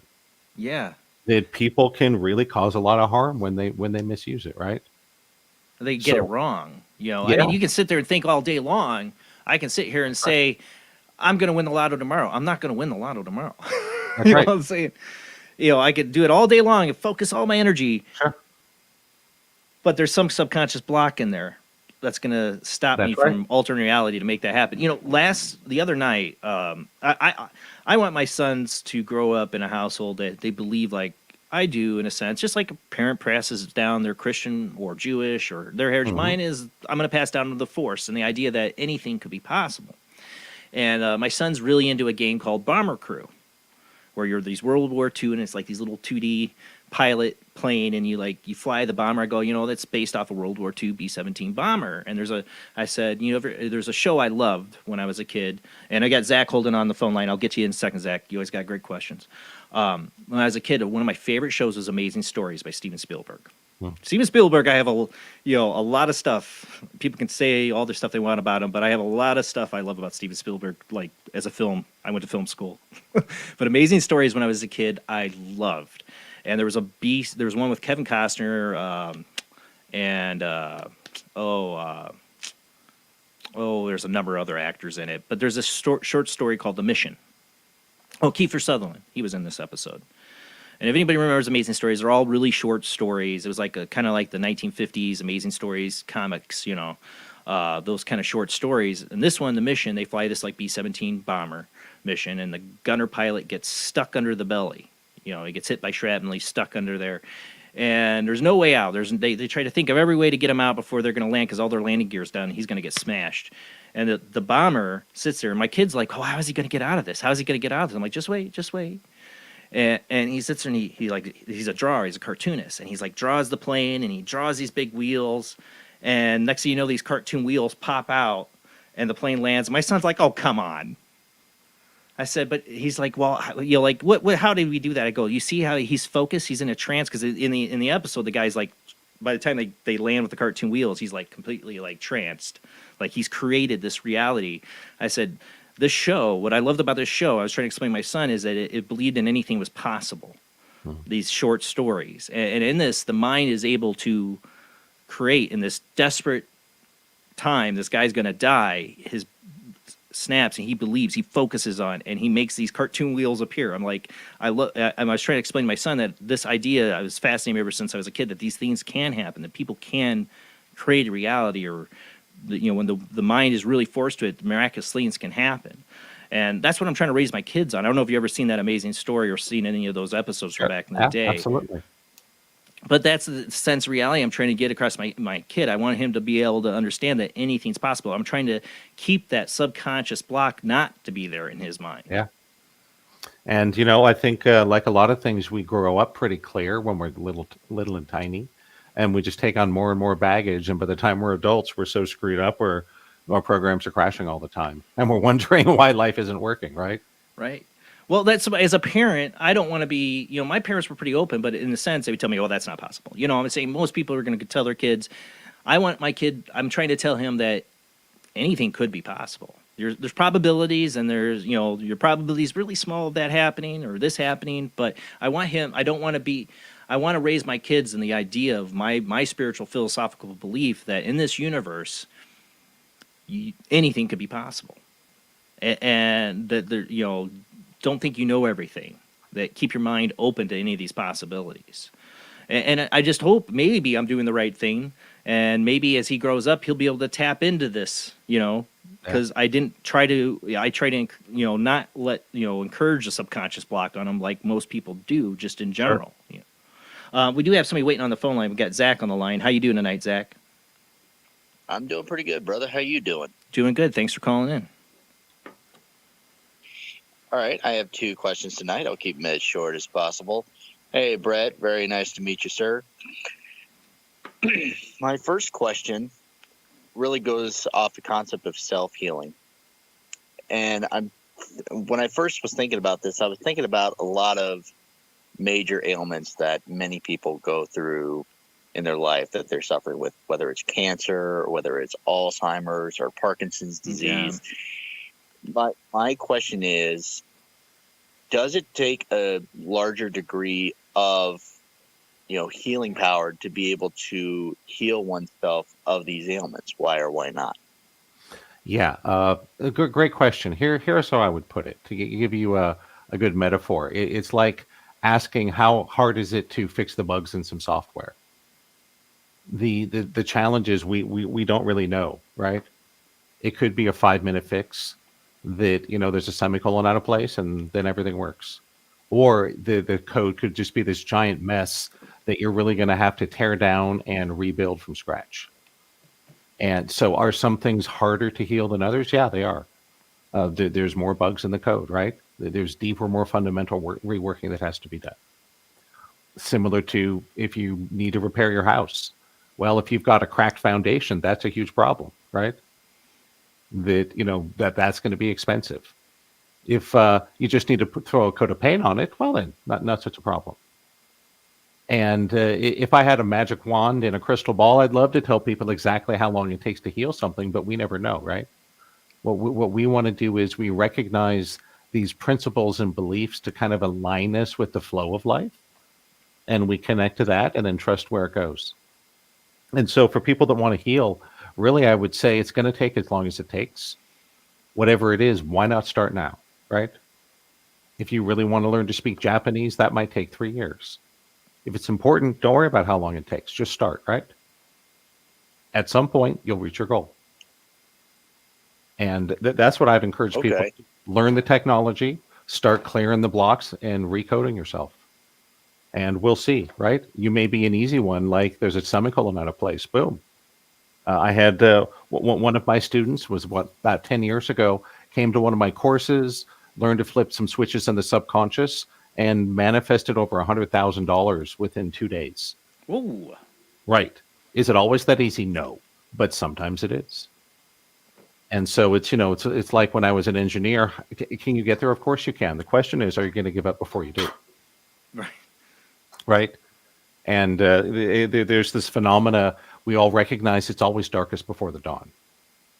So it's right when you're about to give up, right when you think you don't have it in you, right when you think it's really over. That's when the universe opens the door. And, we walk through and see where it takes us. All right, cool. And then my second question goes off to the concept of, manifesting money. Mhm. And I don't know if I have an ability or not, but I mean, I always go into some sort of trance and all this, like whenever I walk into a casino. Mhm. And whenever I do that, like I just instantly gravitate towards like a machine or something like that. And every time that I've gone to a casino, it's either I walk out with more money than I had when I came in, or I break even because I played with my winnings. Mhm. So my question to you is, what are some pointers that you would recommend for me to do that, to really have that kind of mindset when I want Sure. to make some kind of investment, or something like I that, have an answer. for You may, a long-term yeah. thing? I have an answer, though you may not like it. And it's this: focusing on manipulation like that almost always digs your hole deeper in the long run. And so, I think that it's pretty, I would think, pretty established within our little community here that there's people out there that can do some really amazing things, huh? So, why is Las Vegas not overrun with Buddhist monks praying to win jackpots? Like the Las So, Vegas episode. that's right, just like the Las Vegas episode. Great show. The answer is the people that have that consciousness aren't using it to manipulate. Right. Because if they were, it would pull them out of that consciousness, right? So I would say you focus on what you want to experience in life, and then get really connected to the quantum field and let the luck, the divine mind, figure out how to take you there. Rather than, I mean, we could talk forever about using muscle testing or intuitive readings, playing Pai Gow or poker or blackjack or whatever, right? At the end of the day, it's like if you're doing it using these tools just to manipulate, to try to get some money, I think you're going to find it doesn't work because you're dragging your consciousness back in doing so. Does that make sense? You're kind of shooting yourself. That does make sense. Yep. So instead, focus what is it the money would bring you. If you feel confident and successful, just go be confident and successful, right? Then that'll tune you into that part of the quantum field and manifest that into your life. And maybe it shows up from you gambling. That's a valid alternative, right? But here's another thing I've noticed is that the people that all want to be billionaires, for most of them, their plan is to win the money in the lottery. And it's like, really? It's like, you know that if that's your plan, you really need a new plan, because you're probably broke. You probably have very little, right? I don't mean to be critical, but it's like that shows we're not ready to move forward, right? You're not ready to have real wealth. But when we are ready to have real wealth, we just surrender that to the divine and go, hey, however it shows up works for me. To trust and believe and stay connected on the inside. Easier said than done, of course, right? But that's what's going to create what you want. That's going to create the luck, the wins, the money, the success, etc. Well, look at the show. They had a show, The Lottery Ruined My Life. like people, all the people that won. I mean, not everybody. I mean, but the people that won like big money and like just their lives fell apart. More often than not, their lives fall apart. Why? It's all just the subconscious. They were programmed for a certain level of wealth and prosperity. And if you force it and get out of alignment, the universe just takes it right back. And it's crazy. It works both ways. I've been on the verge of incredible multi-million-dollar success numerous times in my life and fell apart every time. I've also been on the verge of disaster, on the verge of eviction, homelessness, right? Not being able to afford medical treatment, etc. And every time the universe somehow supported me. So it props you up when you're beaten down, and it pulls you back when you're trying to soar. What we need to learn to do is, again, just hack your code. You need to hack your life, hack your energy. reprogram yourself for higher prosperity and let go of how it works. Just go out and live your life. And there are people that win things in lotteries and gambling. I mean, heck, my mother-in-law loves to brag about how they won the down payment for their house that she still lives in on a penny slot machine in Reno. Okay, right? My mom won the lottery. She won 50,000 in the lottery once. You know. Yeah. But it's never the energy of, oh God, I have to win this to save my No. life or I'm screwed, No, right? just played. Yeah. Yeah. You're just having fun. It's a lark. Let's see what happens, right? Yep. Yeah, you get the energy right, then you'll create the wealth. It'll come. It always does. Well, Zach, thanks for calling in, bud. Absolutely, and thank you so much, Brett, for answering my questions. And trust me, man, I follow two rules in life. So number one, I'd rather be given the stone cold truth than a sugar-coated lie. So whether I like an answer or not, I'm always prepared to take it one way or another. And two, if I get rich later in life, I'd rather prefer that, just because when my time comes, it's not even going to matter to me. So Can't thank take you it so with much you. for answering my questions once again. Exactly. Thank you so much, Brett, for answering my questions once again, man. Thank you so much. Happy to be here. Thanks, Zach. I just lost my train of thought too. We're talking about the luck and the money winnings and all that.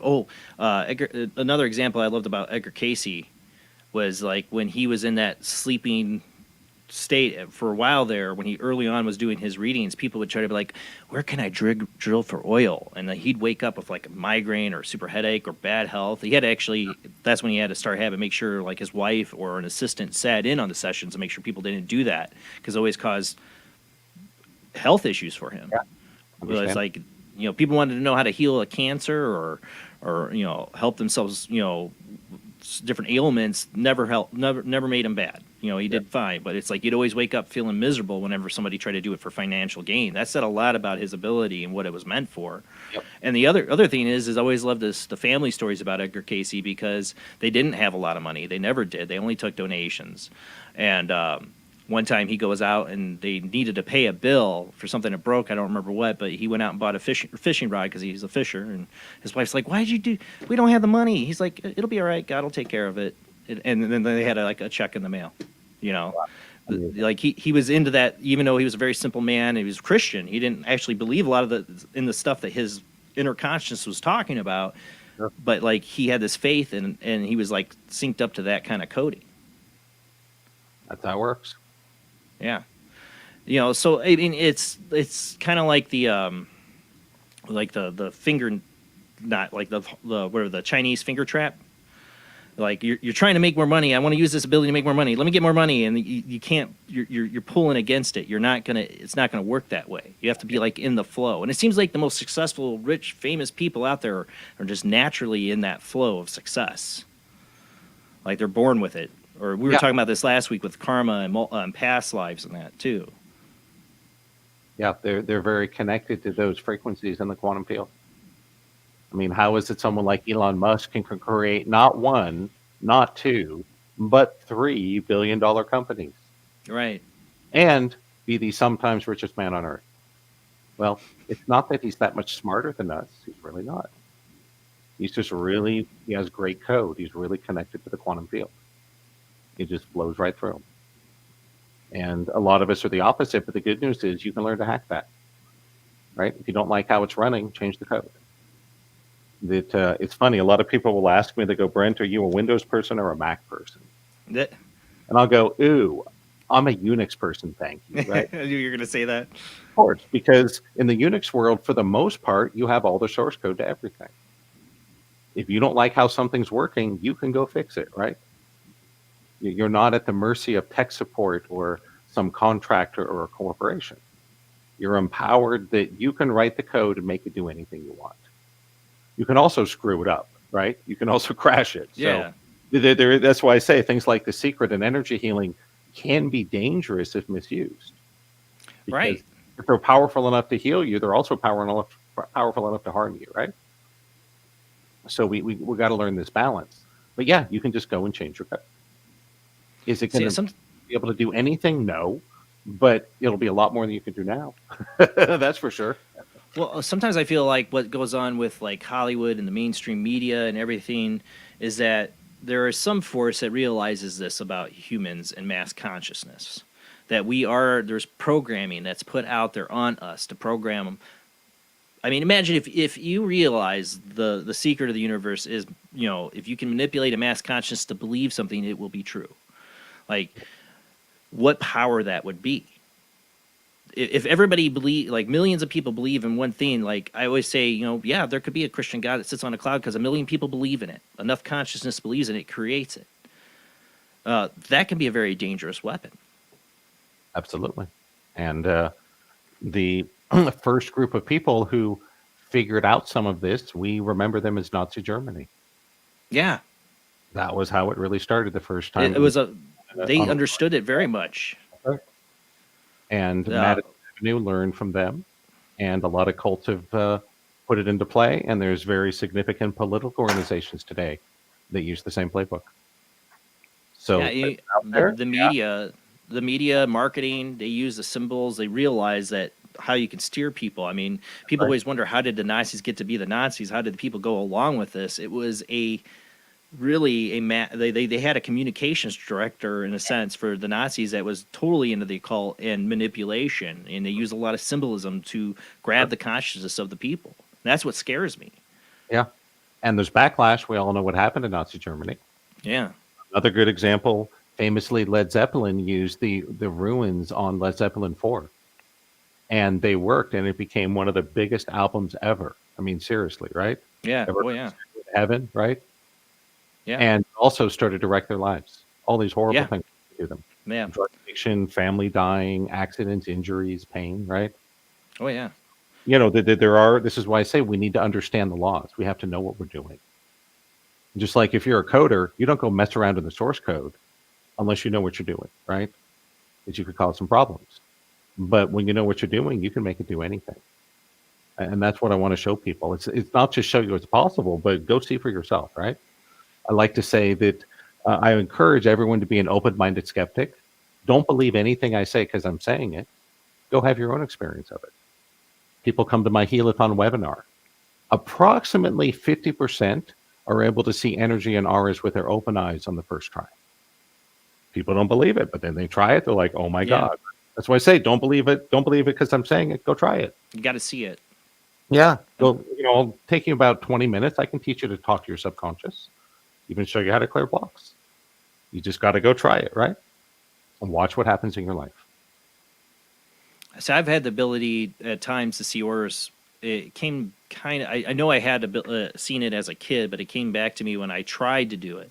And didn't take me long to learn how to be able to see it. Not the greatest, but I can at times, depending on background, and I can see auras around people. I've seen shapes in people's auras. I've seen these blue lights flying in and out of people's heads. I've had, you tell that to normal people, they're gonna be like, "Oh, you're crazy." Yeah. But I'm like, you don't have my perception. You haven't seen what I've seen. Right. And I've had some people have actually sat down, I had the time to sit down with and go, here, I'm going to show you. And have people like, oh my God, I can kind of see that. When I was in my early 20s, I had, some people when I was getting into this stuff heavily, I was like, all right, you want to see? I'm going to show you. And then they're like, okay, there is something there. That's the thing. You have to see it to believe it. Yeah, it was funny when I had the first experience, the first miracle with Terry with my arm, I was full on into this stuff, right? Right. But the next year, my mother was very concerned. She thought I had joined a cult. And she's, freaking out, blah, blah, blah. It all changed when, after about a year, I got back from my last training with Terry, and I was about to open my business. And one of the things Terry had taught me was how to heal post-polio syndrome. And so my mother had always had post-polio syndrome. She had polio when she was 4. Yeah. It ruined my leg. I was complaining her whole life, right? And I said, Mom, do you promise to stop complaining if I can do a healing on this? Because Terry taught me what to do. Yeah. Like, yeah, sure, whatever, right? So I did a healing on her. The next day she woke up, it was 90% better. And suddenly she's like, oh my gosh, this is amazing. Maybe you didn't join a cult. Maybe this is real. Because results speak. My grandmother actually brings up that when she was a little girl got polio and should have been in bad shape. But some local, and I would love to know more. I've always wanted to know this is like a family story, like how my grandmother was healed by somebody. They came in and healed her. And I mean, she never had any problems with it ever again. Yeah. I mean, that was, way back in the day, that was before, the internet and people going to healers and all that stuff. I don't know how this person came into their lives or how he healed them, but she had somebody heal her. And I wouldn't be here today if he hadn't. So your mom also, you actually, your mom had cancer too, correct? That's right. That was. You want to talk a little bit about that? That's an incredible experience too. Another Talk a one little of bit our about that. crazy stories. It was my mother, just when she turned 65, again, another coincidence, right? Just when she had Medicare, she had a major health scare, and she was diagnosed with what's called clear cell endometrial cancer, which is a death sentence. Yeah. And my sister is a nurse, and my sister was so freaked out she cried for 2 days and couldn't go to work. Oh. It's normally like your life is over, right? Yeah. Fortunately, I didn't know that, so I called Terry, I called Carl, I called all my teachers, all the healers I knew, and I arranged a session where I did some subconscious clearing on my mom, and we all did this group healing on her. And she said it was the weirdest thing. She had this sensation of like really a warmth all through her abdomen. And she went and had the surgery a week later. And after the surgery, the doctor said to her, I don't know what's going on, but I've never seen this. After the surgery, we couldn't find any of the dangerous cancer cells. They were all gone. Wow. And so that literally, I think, saved her life. And I think she would have been fine, but then she went for chemo. And that did a number on her. But she instantly healed from the cancer, and it was amazing and probably saved her life. And that was over 12 years ago now. So for cancer, they don't call it a cure until 5 years. So, if that's your definition, that really happened. Right. Yeah. See that I'm not telling people that you go talk to your doctors if they, Yeah, of course. do your research, but right. You figure it out. I've always had this feeling because just from people I've known in life have died of cancer. It's like, yeah, they had problems that led them to go into the doctor, and they had cancer, but it's like they didn't know it. But the moment they were told they had cancer, it's like those problems went, and like it was like a downhill slide real quick. The moment the doctor said you have cancer, it was like everything health-wise just sped up. Yep. And I've always thought that what would happen if they hadn't been told they had cancer? We'll never know, but it's interesting to me that under controlled laboratory conditions, what they found was the single most important controllable factor for survival of cancer is what your doctor tells you. So if your doctor frames it as, hey, I think we can beat this, you're more likely to survive. Right. If your doctor tells you basically you're screwed, you're going to die, you probably will. Now, it's not the only factor, but it's the single biggest controllable factor. So this is why I say beliefs are really important. What you hold in the subconscious, that's the code that creates your reality. And if you take on the belief that I'm going to die from this cancer, you probably will. If you're willing to let that go and change your code, well then, you just delete the code, right? All sorts of crazy things happen. Every coder knows this. One day the code is working, the next day you haven't changed anything and the code doesn't work. Right? What's going on? I don't know. But we got to go deal with it, right? It's like that too with healing. Sometimes things break for no reason, but that's okay. We go in and do the work, right? Find the bugs, change the code, run it again, wait till it's working. But mass consciousness plays a factor in this. This is and I like how you talk about in the book of, you have your program that has to connect to the other programs on a server.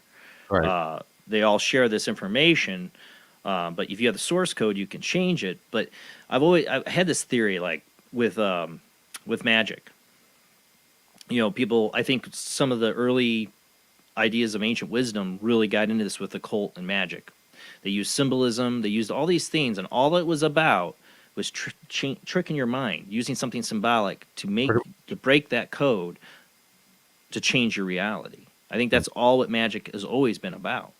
I even think I always said, I had written a short story about this when I was in high school. I wish I still had it, where a magician basically does all of his tricks by convincing the audience that it's real. Because in my story, the magician would basically say, I'm going to make this rabbit disappear. And by saying that to the audience, because their expectation is he's a magician, he's going to make the magic disappear. He didn't do any magic tricks. All he had to do was leave it in the box, open it up, because everybody expects when he does, it's going to be gone. He does all the rest, right? Right. It was my imagination as a kid because I went and saw David Copperfield. Mm. Saw him do some crazy stuff live. And I was like, what if it's really magic? What if it's just because we believe in it, he can do it? I'm not saying that's what David Copperfield is, but that was what I don't know. I'd have to ask my mom how old it was when we went and saw David Copperfield, 10 or 12 or something like that. But that's what my imagination thought of it. Yeah, it's a bigger deal than many people think. One of the channels I read, I forget which one, they had made this claim. They said that the power of belief is so strong, our minds are so powerful, that if all of a sudden overnight we started teaching everyone that the Roman Empire ruled all of Europe until the 19th century, it would just be a matter of time before we start to discover the artifacts. Why? So rewriting our past. Yeah, that if we can get the collective unconscious to change its code, we jump to a totally different kind of world. Where that was the history, that was universe. This is what I'm talking about. But the people's obsession with the Mandela effect over these years is that I always felt that that this is kind of a key to what reality is. We could be experiencing Mandela effects all the time because we are jumping reality every day, each and every one of us, and our own individual jump to another reality or other timeline. It's so minuscule of a difference most of the time you don't notice, except for those weird things that change. Yep, and the technology I've developed gives us a way to influence it and work with it. It's not perfect, but it's a lot better than having no technology. So it gives you a chance to basically go, well, I don't want to be in this timeline anymore where I have cancer. That's right. And then you jump a reality where you don't. That's right. Or you're cured from it miraculously. I jumped realities from I had some kind of knot or scar tissue in my arm to the next moment it broke up and it was gone. And craziest thing, right? I could talk on and on about all these incredible stories, but what I want people to hear is if you're hearing this, if you're open to this, that's not a coincidence. That for many of us, it takes years or decades to get ready to understand this, to move into this higher reality. And so those listening, this is an invitation. If you choose to ignore it, that's okay. You'll get another at some point, right? Might be 10 or 20 years, but you'll get another chance. But if you're up for it, you're ready to start living life in a totally different way. Imagine that you were in the Matrix and you are now awake, knowing what's really going on. It's kind of what it feels like. And within the community of my students and practitioners, we call people that don't know how to do this the muggles, just like Harry Potter. Muggles? Yeah, right? Exactly. Because it is like you're saying magic. Yeah, we're here doing magic, right? Some people say they don't believe in magic. Well, that's too bad for them, right? Okay, right? It'd be like if you told me, Brent, I don't believe in basketball. It's like, okay, guess I won't be inviting you to the NBA finals, right? But that's okay. Just because you don't believe in it, it's not like they stop playing the games. No one cares, right? Right. Yeah. So now we can actually get in, change the code, and there is a hacking process to it. You never know what's going to work the first time, right? But little by little, you can start piecing it together. Now, in the book, you have the 7 sacred secrets of higher dimensional living. Yep. In the New Age realm that I've been involved in for many years now and interest in, there's always this idea of, and you mentioned the what was it, the Mayan calendar and the 2012 thing. I remember leading up to that. There's a big great shift and all this stuff. I do feel like consciousness is a shift. I do believe we are having a shift and all that, but there was no end of the world or any of that. I never believed there was. But there's always been, ever since I read the Celestian Prophecy, remember that book too? I love that book. Kidding? Yeah. But this idea that we're going to shift into another dimensional way of living, like the 5D living. You want to talk a little bit about that, what it is that we're progressing into? So here's how it works. There's a lot of people, especially around 2012, talking about the Great Shift and the Mayan calendar and all this stuff, right? So what's really going on? At the end of the day, it's pretty simple. We're adding a dimension to our reality.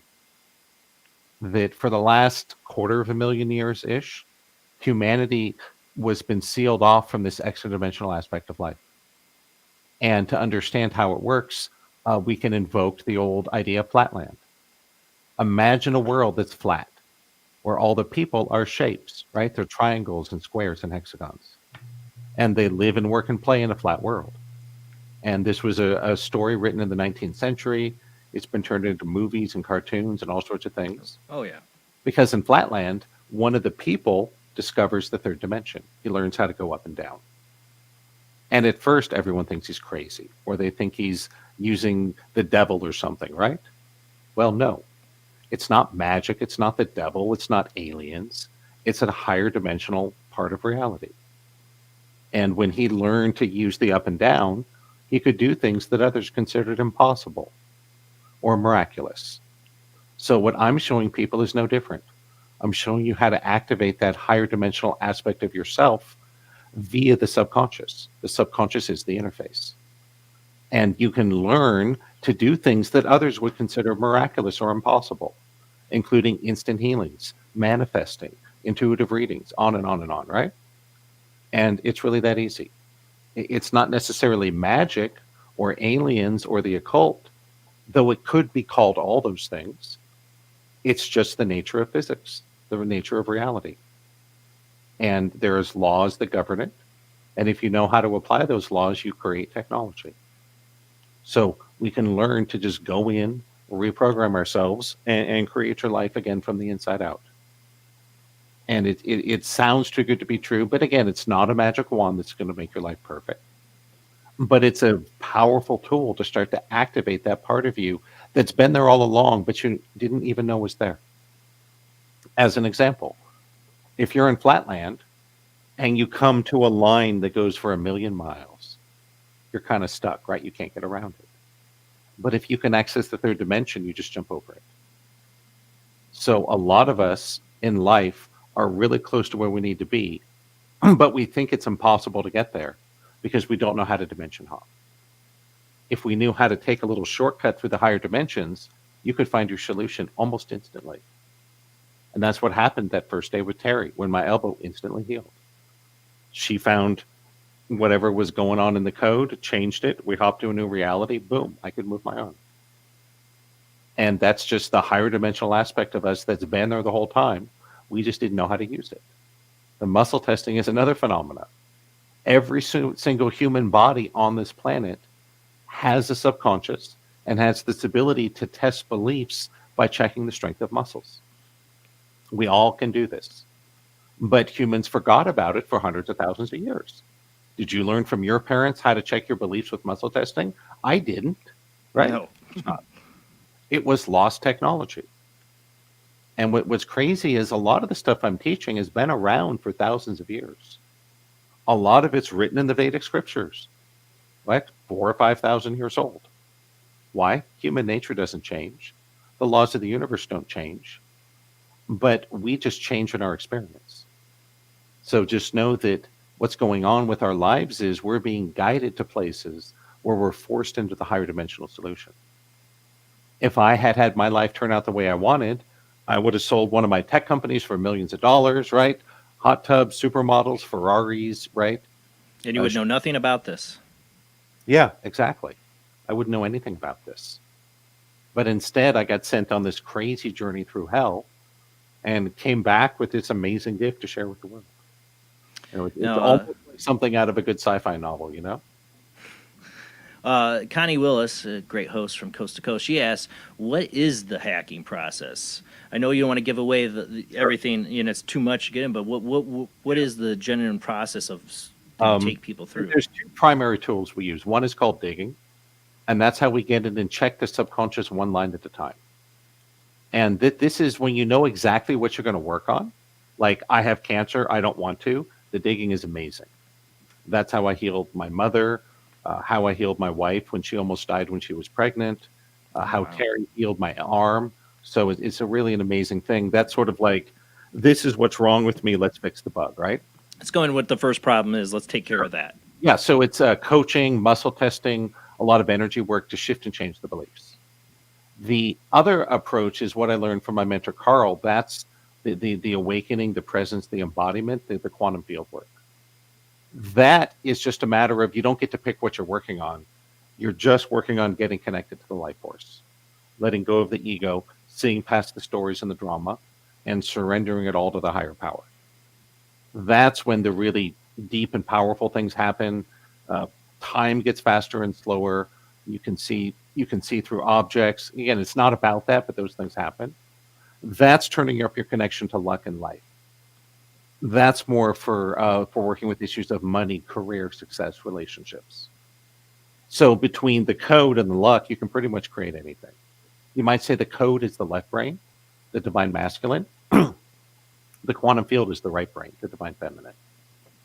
So hence we have two tools we get in. And for those that are curious, I demonstrate both when we do my Healathon webinars. I'm going to show you real sessions with real people using these tools in real time, because I want everybody to experience this, to see what it's like when you change beliefs. As it's, it'd be like if you brought your cell phone back in time 100 years. How could you convince people that it can do all these things you say it can do? Well, you got to let them have their own experience, right? So that's what I encourage everyone to do. Read the book, come to the webinar, have your own experience. Those that are really meant to find me, you'll know who you are. Because you'll be like, oh my God, why didn't I find this 5, 10, 20 years ago, right? At least that's how I felt when I got into it. I was just like, wow. When I was reading your book too, you talk about like, bending time. Me and my wife would do this thing years ago. We just recently went on a road trip. We should have done it when we were on this road trip. It would have made it a lot better. But when we would go, we were in our 20s, we talk about a lot of these concepts and that. We would like put a little thing over the clock. So we couldn't, it was before we had cell phones, so we couldn't see the time while we're driving. And we wanted to see if we could get to our destination faster by not knowing what the time was. And I swear to God, more than once we did. We got like cut 20, 30 minutes off our time or more. Yeah. And less gas than we should have had to get to our destination by not recognizing the time. That's right. Why? You can't remind yourself of things that break the matrix. Exactly. And, that was our thought process. Yeah. Well, one of the craziest things I did bending time was I went 100 miles in 1 hour, going 70 miles an hour, listening to a 63-minute CD. If you think about it, exactly. Right? If you think too logically, go, wait, that's impossible, boom, it stops working. So we have to stay back from that, have a more childlike aspect, a childlike relationship. Exactly. The experience of just letting it be what it is, not getting into your head and putting yourself in a box, right? And that's really part of the presence. To be able to be present, actually experiencing what's happening in your life, not just running this head drama, right? And everyone thinks that they're so clever and so smart and doing everything right. And the truth is, we're just running in circles, right? I was just going to say, one of the interesting experiences I had at MIT. I wrote a lot about that in my YouTube series on the 6 important spiritual lessons I learned at MIT, right? And one of them I learned from my Taekwondo teacher. And it was this, that I really, really wanted to be a black belt, right? Yeah. And I practiced and trained, and I was there before practice and after practice and extra sessions. I was that guy, right? I was like really gung-ho. And I was so disappointed I couldn't do it as an undergrad. So I went back to MIT for grad school to get my frickin' black belt, right? And I finally got it after almost 6 years.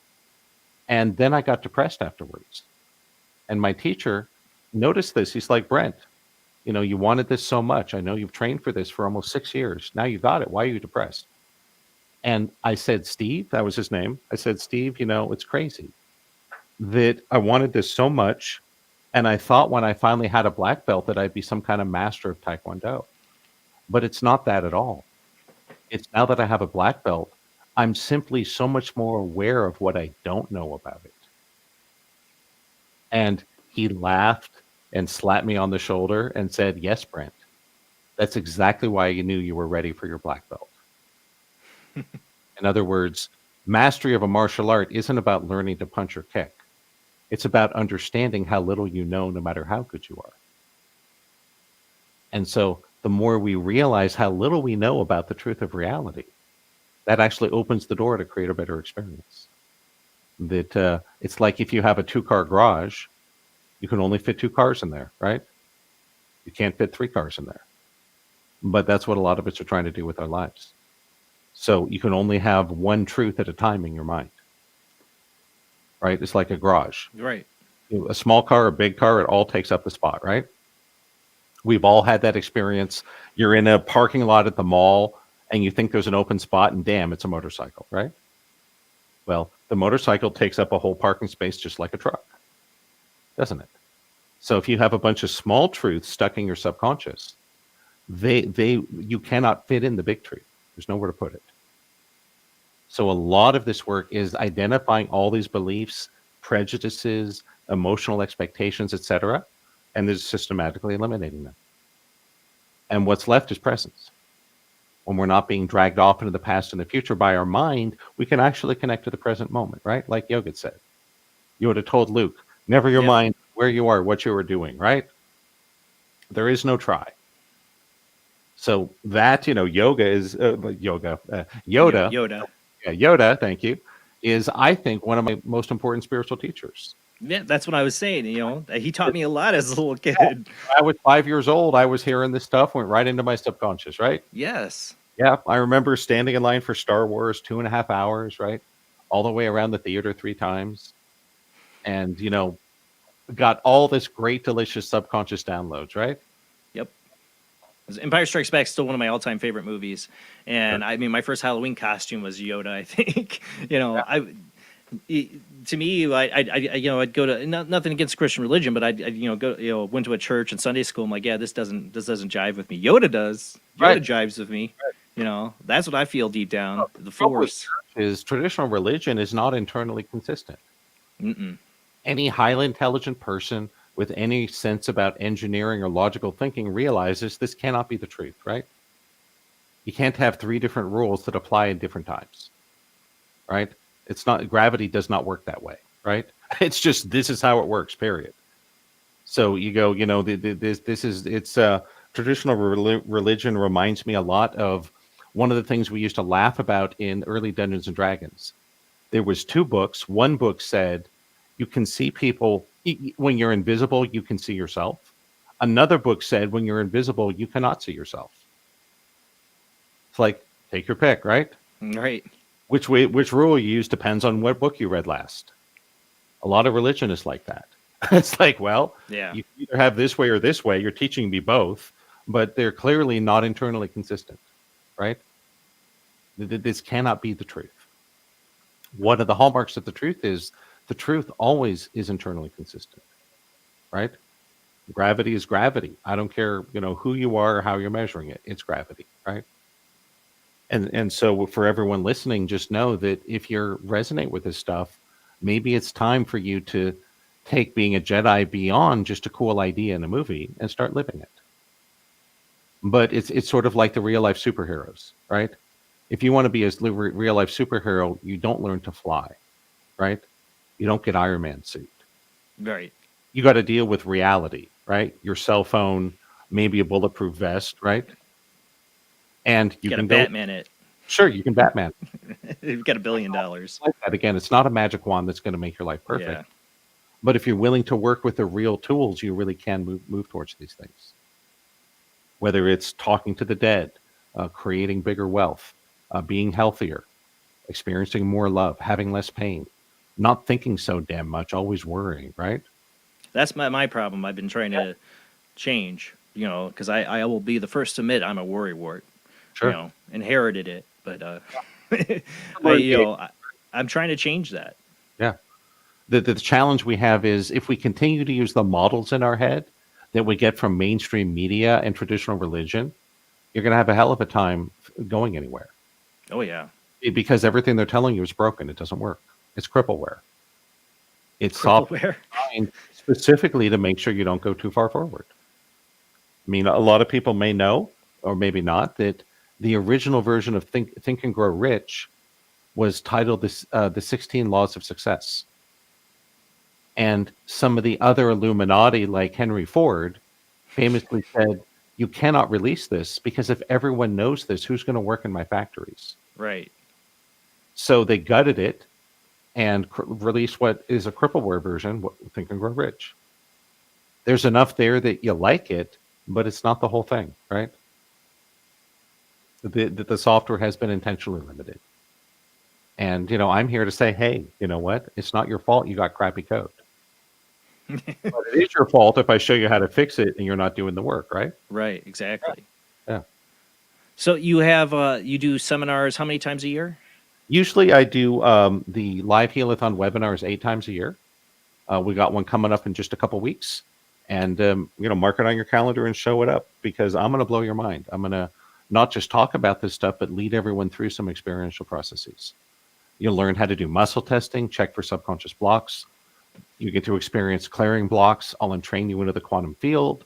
About half of the people start to see energies and auras in past lives with their open eyes. Ooh. And it's basically your first step into the higher dimensions. And some people get scared and run away. If that's you, that's okay, right? You're not ready, no problem. But if it's exciting to you to learn how to reprogram consciousness, right? That the magic, the sci-fi, it all comes from somewhere. There's an archetype in our mind, right? Now we're learning to do these things. There was a great show on the History Channel about all the things in Star Trek that had become real in the last 50 years. Oh, yeah. Right? So just know that mythology, Dungeons and Dragons, right? Harry Potter, The Lord of the Rings, that's just channeled to show us what's possible to lead us so we can create these things. This is real life Jedi training. This is the closest thing to real life magic. So that's what I think. I think the future of spirituality is along the ideas of what you see in Star Wars and Jediism, basically. I mean, that's what I've been saying for a long time. And I also, like, spiritually, I don't want to. I still keep, like I say, I'm a spiritual agnostic. I still question a lot. I have no idea for sure on anything, and I'm open to hear new things. Sure. And I think that's when people get locked into it, even in the New Age spiritual realm, people get locked into certain ideas and dogmas in their own sense that are just as bad as a religion. Sure. You have to keep your mind open to a lot of different possibilities. Yeah, people even talk about the New Age religion. It has become that to a large extent. Yeah, it is. What happened to Buddhism? Buddhism never set out to be a religion. It was a philosophy. Yeah, exactly. Technology, in a sense. It's like, live this way, you'll like it more, right? And it got turned into a religion. Why? That's what people understand, right? So there you go. People follow. We're going to go to our last commercial break. We'll be back. Phone lines will still be open. We'll come back and we're going to talk about your website, Awakening Dynamics, and more about how people can find out more about your resources and materials you have on that website, which is excellent. So we'll be right back after this short commercial break.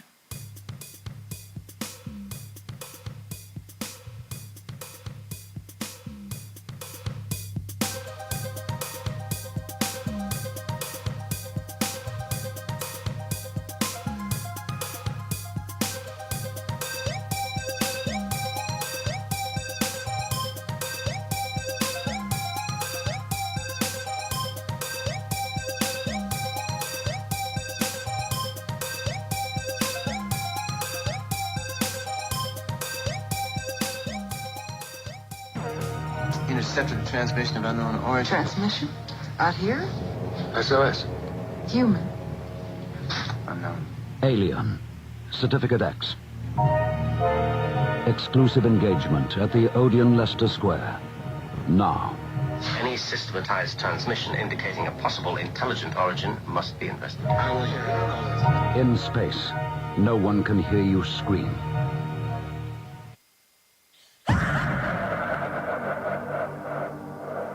If you are interested in discovering the truth about the paranormal and want to hear from leading researchers in the field, join Justin Brown on his 3 weekly shows named My Paranormal Soapbox, Necromancer Live Show, and the Supernatural Symposium, live on Facebook, YouTube, and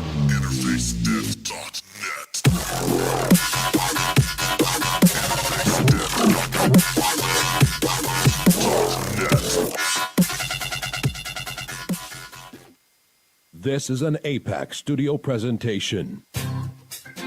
Hi, I'm Barry, owner-operator of Barry's Barometer Barn. Lately, I bet you've been lying awake at night asking yourself, how many barometers do I really need? Well, at Barry's Barometer Barn, we think you need more than one. Otherwise, we're gonna go out of business. Remember, at Barry's Barometer Barn, we don't know the meaning of high-pressure sales.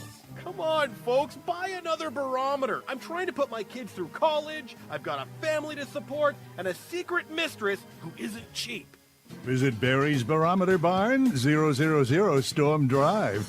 Come on, folks, buy a barometer. I'm Barry's older brother, Larry, and every time one of you people walk past the store without coming in, Barry beats me.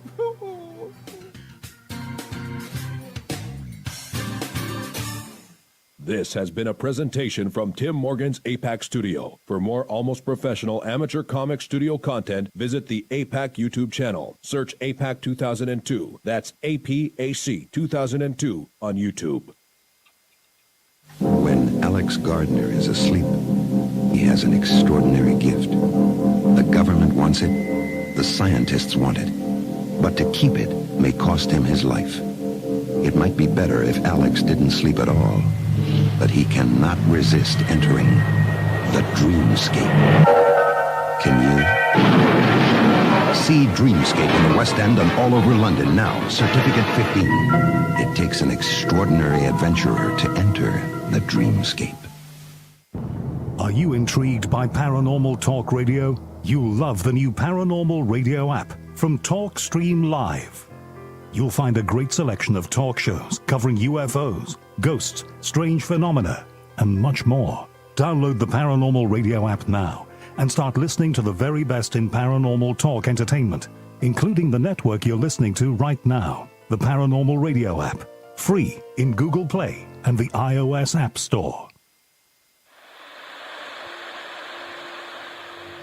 Join us every Wednesday night at midnight Eastern Standard Time for Weird Wednesday, the live stream, with your hosts Jamie, the Living Dead Girl, and Rob, the Phantom, where we'll talk about all things paranormal, including zodiac, astrology, tarot card and oracle card readings, live ghost boxing and spirit communication, where we'll do Voices from Beyond, the Cold Case Files. So we hope you join us live on Facebook and YouTube every Wednesday night at midnight Eastern Standard Time. We hope to see you there. Bye-bye.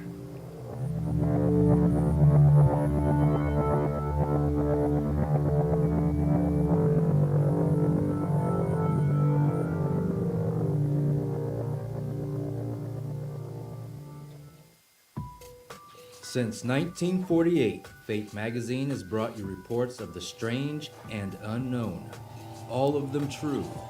Fate Radio is carrying on that tradition, bringing you the unusual, macabre, strange, and bizarre. Join host Kat Hobson Sunday nights from 8 to 10 p.m. Eastern on WBHM Digital Broadcasting.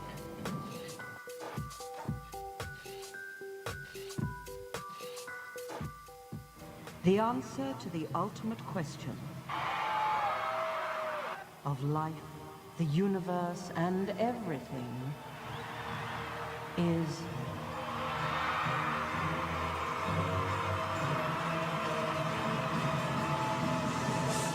42.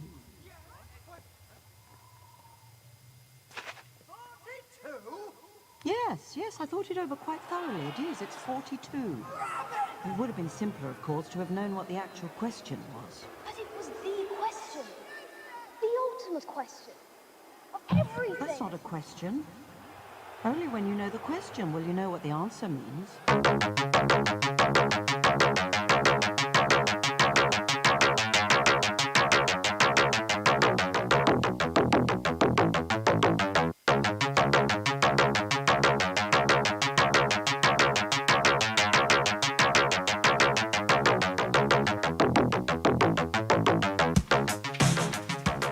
You're listening to Paranormal Soup, bringing you the weird every Sunday night. Call into the show and join the discussion. The call-in lines are 219-230-4444 or 260-225-9419 or by Skype caller ID OOJBland00 or JBland Paranormal Soup.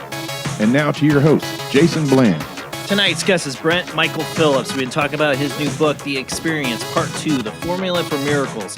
Talking about reality and how we make it our own reality and how you can hack it and change it, change your luck, change your health. All these things are possible. Believe in the possible. That, if any message I've tried to get across, is that to believe that anything is possible. Tonight, phone lines are open. Let me make sure they're open for you guys. Call into the show. We only got a half an hour left, but I will take your questions for Brent.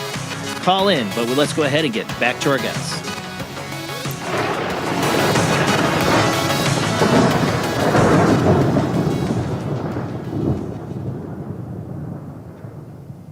So, Brent, your website is awakeningdynamics.com, and I want you to talk a little bit about what people can expect when they get on the website, how they can find out more about you, sign up for the webinars that you have, and all the information. You got a wonderful website. Thank you. Yeah, so for those that want to learn more to experience this stuff, the first thing to do is just head over to my website at awakeningdynamics.com. There's a couple things to get you started right away. You'll see a big button that says, yes, save my seat. Just click that. That'll save you a spot at the next live Helathon webinar. Make sure you register now because it does fill up. I only take about 100 people. And I will walk you through all these things. For those that want to learn a little more through the videos on my YouTube channel, there's a link on the homepage. I've done all sorts of cool stuff. Videos on why the secret doesn't work. Videos on the truth behind the spiritual teachings from Star Wars. The most important spiritual lessons I've learned as an engineer. So there's a lot of cool stuff there. And there's also a spiritual power quiz that I put together because all of us are wired in a way that we have some kind of unconscious gift or spiritual power.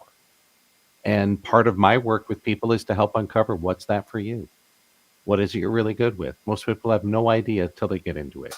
My teacher, Terry, for example, had this incredible talent for healing and working with nature. That she could raise the winds or make them slower. And no one could have ever guessed this, right? What I've learned is I have an ability to channel the laws of the universe, similar to some of the things like Tesla and Einstein did. I used to think that I was a great engineer because I was really smart. Turns out that's not quite true. I just have this inherent ability to understand how things work. And I would love to help you figure out what is your power? Are you a manifester? Do people like you? Are you charismatic? Are you really intelligent? Are you highly skilled? Are you good at making money? Are you good at making people feel better, right? When we find these hidden skills and abilities, then we can really start to activate our true potential. And for those that want to go deeper, I do have some paid programs. I have a very limited amount of one-on-one time.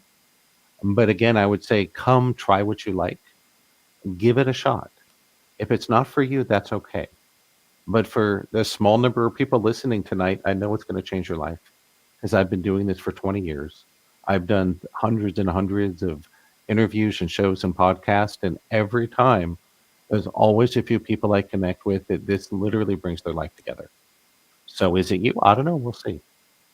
But it'll be an exciting journey. And that's part of the fun, right? We don't know exactly how it's going to turn out. If we did, we'd be bored. Yeah. That's what as I said about the gamers who cheat, like have all the cheats and play in God mode, because they're going to get bored of the game. We got to have challenges. I mean, in Buddhism, they tell you, life is suffering, but that's the illusion. That's right. And it's to break free of that illusion. But, are you going to walk on water? Probably not yet, Unlikely. We never know. Right? But you don't know. I wouldn't hold my breath. But the thing is that the possibilities of this are endless, and what you could discover is you do have the ability to move things with your mind or levitate. I mean, there are extraordinary abilities people have demonstrated throughout human history that we call miracles or prophets or gods. That there's a reason behind it. There is something there. This didn't people just it's just a bunch of people made stuff up back in the day. Yeah, no, it wouldn't last the testimony of time if these things didn't happen, if these people didn't have these abilities and people witnessed it. Yeah, it's really that. Especially if you think back in the old days, writing it down meant carving it into stone. Yeah, it took some work. Right. That was enormously expensive. That was like buying a Ferrari. Very few people could afford to carve something into stone, right? They're not going to carve some nonsense. They're going to carve the most important truths they hold. Of course they are. Right? What I think is the problem now, though, is like for somebody in ancient times that didn't have science and media and things, they could literally probably be open to believe in a lot of things. Obviously, they did. Yeah. Nowadays, we live in a society where everything is, this is the rules, this is the laws of nature and everything, and nothing can deviate from it. And we're programmed every day with this, in some sense, from childhood and on, is to break free of that seems like a much more overwhelming task than somebody in the ancient times had. Absolutely. And we see this in one of the things we have to do with people is start to untrain them all the things they've learned.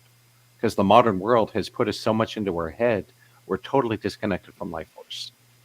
So if we look at things like the Diksha program, what they found was people in underdeveloped parts of the world, lots of Africa, South America, Southeast Asia, etc., they can learn to heal much faster. They experience a lot more miracles. And many of them could just overcome suffering in a short time. You bring the same processes to the United States, to Western Europe, to Japan, to Korea, and they do nothing. Why? We've gotten totally out of the flow of life. And we got to let go of all these things we think we know. And that's one of my specialties is I get people out of their head. And there's almost nobody that really understands how it works or how to deal with it. But that's what I learned from my mentor. And it's funny that for those into Hawkins, he wrote this great book, Power versus Force, all about the power of super conscious and how we measure vibration, right? Good stuff. One of his things he complained about till the day he died was he didn't know how to get people to make the shift in the 500 vibration, what we call awakening. Well, guess what? I figured it out. And that's what I want to give everyone, is to give you this path forward, to show you this technology that's been there the whole time. You just had no idea it worked that way, right? It was like I probably had my cell phone, my first phone, for 3 years before I realized it had a flashlight. I had no idea, right? I was at a concert. Everyone was like putting on their phones. I'm like, how do I do that, right? I had no idea. Someone had to show me, right? It's not that my phone couldn't do it. There was always a flashlight, right? I just didn't know how to turn it on. So every person listening, you know how to create magic. You know how to create healings, to manifest, to make more money, to create objects out of thin air even. But you don't know you know it. I'm here to wake you up, go, hey, buddy, you already know how to do this, right? That waking up to the higher dimensions, what it feels like to me sometimes, you ever have a really bad dream where you wake up and you're so glad that it's not real? Oh, yeah. Not Right? long ago, really. It Yes. happens, right? Yeah. Yes. That's how I feel a lot of the time. I go, wow, living from the ego was like that bad dream. And some days I wake up and I'm so glad I'm connected to the truth through this work. There is a lot of pain, a lot of hell, a lot of lost opportunity, a lot of lost years of my life. But that's how it feels to me. It's almost like everyone else, not everyone, but 99% of the people out there are trapped in a nightmare. They don't know it's a dream. They don't know you can wake up or change the dream, right? That's what I want people to know. Let me show you how to change the dream. And it's funny we use the dream word language because that was my video game Underlight. It was a shared dream state where everybody, their essence is a glowing ball of light we call it a soul sphere that created an avatar around it for the game world. I mean, is that art imitating life or what, right? Right. Like I said, it's you see that a lot in the video game world. Oh, yeah. And I created all this years and years before I was into any of this stuff, right? Years and years. And here you are trying to break the code of reality. Yeah. And I'm like, wow, that really is what it is. We are this glowing ball of light you call the higher self, and it creates a physical body and a life to project through. So here we are. It is. I do find that fascinating. You created this game, and now you're trying to, in a sense, hack life, hack reality. Right, yeah. In a sense, Heck, for those that like it, it's been a free game on Steam the last few years. I public domain the source code. Oh, that's awesome. If you guys want to play what was a cutting edge video game in 1997, check it out. One of the things we were talking about the shift. One of the things is I always felt you had mentioned in the book like 2012 being like what was thought of as a shift, but somebody else mathematically went through it and said 98 was the shift. I always felt 98 was the shift. Yeah. When I read that in your book, I was like, I never heard that before, but I always felt 90. I was the year I graduated high school. For my life, it was a shift, But I always felt year 98 was more of anything a shift in consciousness. That's when I felt like things change. That's right. It's like when you turn 18. It's not like the day you turn 18, you suddenly become more responsible, right? No. But there has to be some point at which you become a legal adult, right? So crossing the ecliptical plane of our galaxy was like turning 18, right? One day you're on one side of the plane, the other day you're on the next, right? One day you're 17 years and 364 days old, the next you're 18. Are you fundamentally different? No. But it's the first step of a totally different part of life. Right? When you set of challenges. It's different, right? You will never be a child again. You must make your own way, right? You must deal with adult things. So, we're kind of like that. We've just sort of changed the energy. And people like me, we're out in front. We're the ones developing the technology, doing things that weren't possible before. Trying to figure it out. Because, the whole reason I made my game was someone told me it was impossible. And I'm like, back really? then, it would really. I could see why they would tell you that. When I think about the internet, I hear that the noise of the dial-up modem. Well, the Underlight was designed to be a real-time MMORPG. Yeah. Single world that ran on a 25 megahertz Pentium with 16 megs of RAM and a 14. Oh my God! So it ran on a piece of junk, right? Yeah. Right. I still can't believe you got it to work. Real-time game. So. And so this is, this was my path. I thought I was going to be some great software genius. I mean, I was for a while, right? But I've actually spent my life applying all that skill and talent to hack the human mind, to change energy. And, at the end of the day, it's a lot more fun. Yeah. I mean, you only do so much of a video game, but you can hack your reality. That's right. You can change things. You could quantum jump to a new, different reality. Yep. And that's what we're doing. I mean, we're doing these things all the time. We're just unaware. You just don't realize it. Yes. Right. It's unconscious.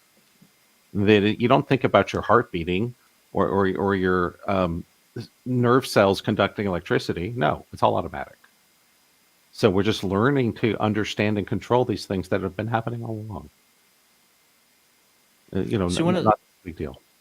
I was going to mention at the beginning of the show, I forgot to say, I saw Robin Foy of the Skull Experiment passed away, and I talked to him briefly on Facebook, tried to get him on the show, but he was like, I'm getting too old to be on that late. But I don't know if you're familiar with the Skull Experiment, where they would be a group of mediums that would meet twice a week. And they had to meet. What I found interesting, thinking about your hacking reality and subconscious blocks, is they would communicate with the spirit realm, and they'd have pure manifestations of physical objects, okay? And they'd had scientists, physicists sit in on these sessions. They had to be in complete darkness. So, of course, skeptics' lights go, warning bells go off, but they would sit down they'd sit in these sessions with these mediums and trans mediums and do this twice a week. They were doing this. People would come to these things, and they would not be able to debunk what they were doing. I mean, they had things like writing on film from Thomas Edison from the other side, like crazy stuff, the manifestations of stuff reporting in the newspaper. There. It didn't all happen at first. It was them making this regular scheduled time meeting and being conscious of doing that, and them together. What I always found fascinating with it is that the spirits are like, we can't have the light. We can't have it. It's like for these things, the A-port, there had to be the cat in the box. You know what I'm saying? Like, it's what I always felt about it. Like, they couldn't see if it was the lights are on, then their subconscious blocks are come in. Nothing's going to A-port her. But with the light gone, anything's possible. Yeah, my mentor used to say, I could put my hand right through this wall, but one of two things would happen. Most likely, you just couldn't see it. There is a small chance, though, you would, and it would drive you insane. Insane, right? And he was serious about that. Yeah. One of his early students, he literally drove the guy insane by pushing him too hard into the quantum field. And he had to learn, okay, be careful, right? This thing is real. It's true. I mean, look, in cult practices and witchcraft and mystical, when people get into magic, they weren't, people can lose their minds Yeah. getting into this. So Yes. you are, hacking in. What recently made me think about this too when I was reading your book about being like an online game is just the other night, my kids and I watched Free Guy with Ryan Reynolds. And all that, what's that about is an NPC who basically gets all the real players, the real life players in the game, all have they're called the sunglass people. So the NPCs see them as sunglass people. And it's like Grand Theft Auto. So all these NPCs are living like he works at a bank and he gets robbed every day. You know what I'm saying? He finally wakes up though. He finally wakes up and he gets the glasses and he sees all the stuff that the players are seeing, like a heel, and money. And I was thinking like about reading your book. I'm like, that is you should watch The Free Guy of Ryan Reynolds because it's very much. I'm going to check that out. Totally up my alley. Yeah, it is because it's all about this NPC and this artificial intelligence becoming real. But I'm like, this says a lot again about my idea that life mimics itself, and we are mimicking life with a video game. And Free Guy that just came out really kind of like subtly hits that point. Yeah, it's we see this in nature that the same mathematical relationships that govern the petals on a flower govern the formation of a coastline. Yes. It's the same code, right? Nature has no choice but to express itself through these patterns. Right, exactly. And humans are no different. There's these underlying energy patterns we call mythologies or archetypes, and our lives are just, twisting and folding and combining them. That's really all there is to it. I'm just afraid we might get sucked into the machine that we've created. Like Jamie fears like the metaverse. We just finished season 2 of a show called Upload, where people literally upload their consciousness into a virtual heaven, of course, where you still have to pay to be in the heaven. You have to pay for food. There's still hunger, like to do all these things that make money off of you after you die in this virtual heaven. That I'm afraid that we will lose focus of the spiritual side, what you're talking about, and we're moving into this. Let's put chips in our brains. Let's upload our consciousness to a computer and do all. We could go too far down and get trapped in our own mechanical device. That's why this is more than just metaphysical. It's also spiritual. Yeah. Because if you really believe that human brains and minds are driving the evolution of our society, we're screwed. Like, seriously. Just take out a big loan, have a huge party, and shoot yourself. Why? There's no way the human mind could get out of the mess we're in. Yeah. But spiritually, you'll learn that things are very different than what it seems.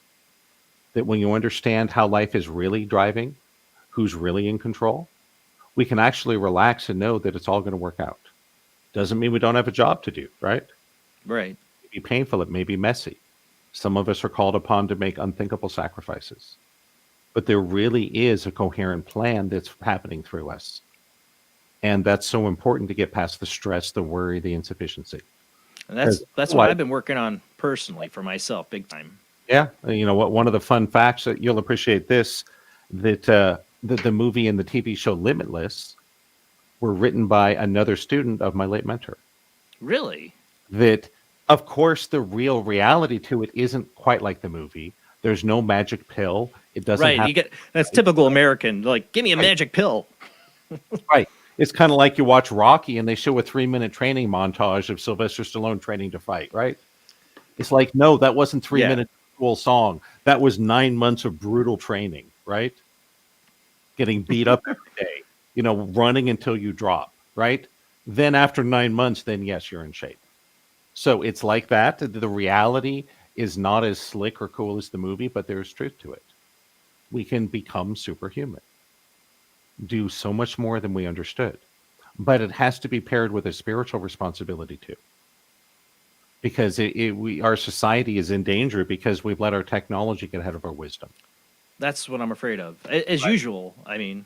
But the good news is it's all part of a grand plan. And again, don't take my word for it. When you learn how to read the source code of the universe, it's all there to see. That if you know how it will. That's right. You can see exactly how things work. And you have a sense of where it's going. And that's what I want to share with people. The answers to everything are written inside of us because we're all holographic, right? Imagine it's like when I was at MIT, typically for finals, they would let you bring in usually one sheet of paper. And so everyone would write really small, write the whole freaking notes for the whole course on one sheet of paper and sit there with a magnifying glass. In other words, all the information is there, but you need some help to read it. Yeah. That's how humans work. Everything you need to know about your life is right there. It's in your birthday. It's in your iris. It's in your blood cells. Any of these things contains everything about you. But if you don't know how to read it, it's just a blur, right? I'm going to show you how to pick up a magnifying glass and go, oh my gosh, there's me, right? It's been here the whole time. I just didn't have the tools to read it. And I think one of the most important things I think you put in the book is telling people to ask, who are you? Yeah. Like, a lot of people don't stop to do that in their life. Yeah, that leads us to the awakening. That's the spiritual piece. That's so important because that's how we stay present. We release our suffering. We release the attachment. That alone will double and triple your income. Why? You're burning up all your energy running away from your problems. Resistance, right? Right. Just surrender to it. Dive right in, right? My mentor used to say the way past it is through it. There is no avoiding problems, right? There's only postponing them. Yeah, exactly.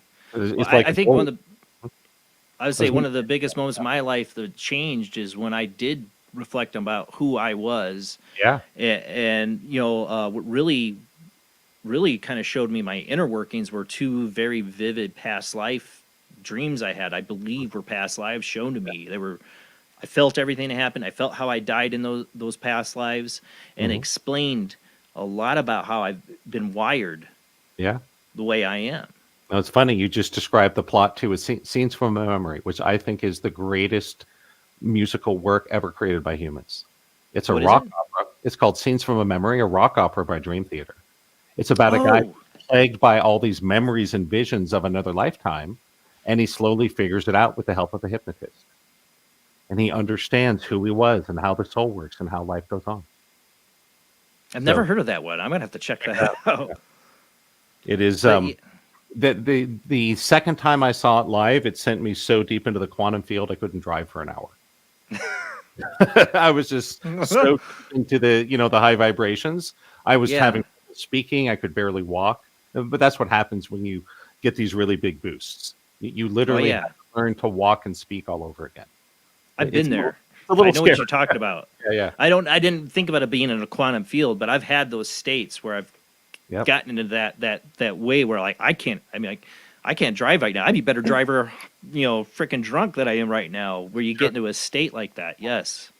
And it was so funny. I call those milestones, and I always get a special tattoo for each of those milestones. That's awesome. It was so funny when that happened. I was there with one of my students, and I didn't realize that we got both entrained deep into the field, right? Yeah. Afterwards, she was a little nervous because, she's like, Brent, is it okay if we just sit here for a while? I'm like, yeah, that's fine. And we both just sat there like blissed out for about an hour until the people at the theater asked us to leave. So that was, I want to write that down. Dream Theater? Dream Theater, Scenes from a Memory. Scenes Which from you a want to Memory. watch. I've heard of Dream Theater, but I've never heard of that. The live version recorded in London 2 years ago. Oh my God. Oh my God. I'm writing that down because I want to see that. Because that is my experience. Like, both those dreams, they came within a few years of each other, but both of them, I woke up just feeling like really knowing myself way better than I ever did. And I still feel like there's so much more to discover, about who I am. But it made me really think about my actions and why I do things the way I do. I'll give you guys a little shortcut. So here's some things that you are not. You are not a man or a woman. You are not a soul or a spirit. You do not actually have past lives or future lives. You are not a thing. You are nothing separate. You are the all that is. In terms of awareness as the beingness, the awarenessing of things. That we're not any kind of being.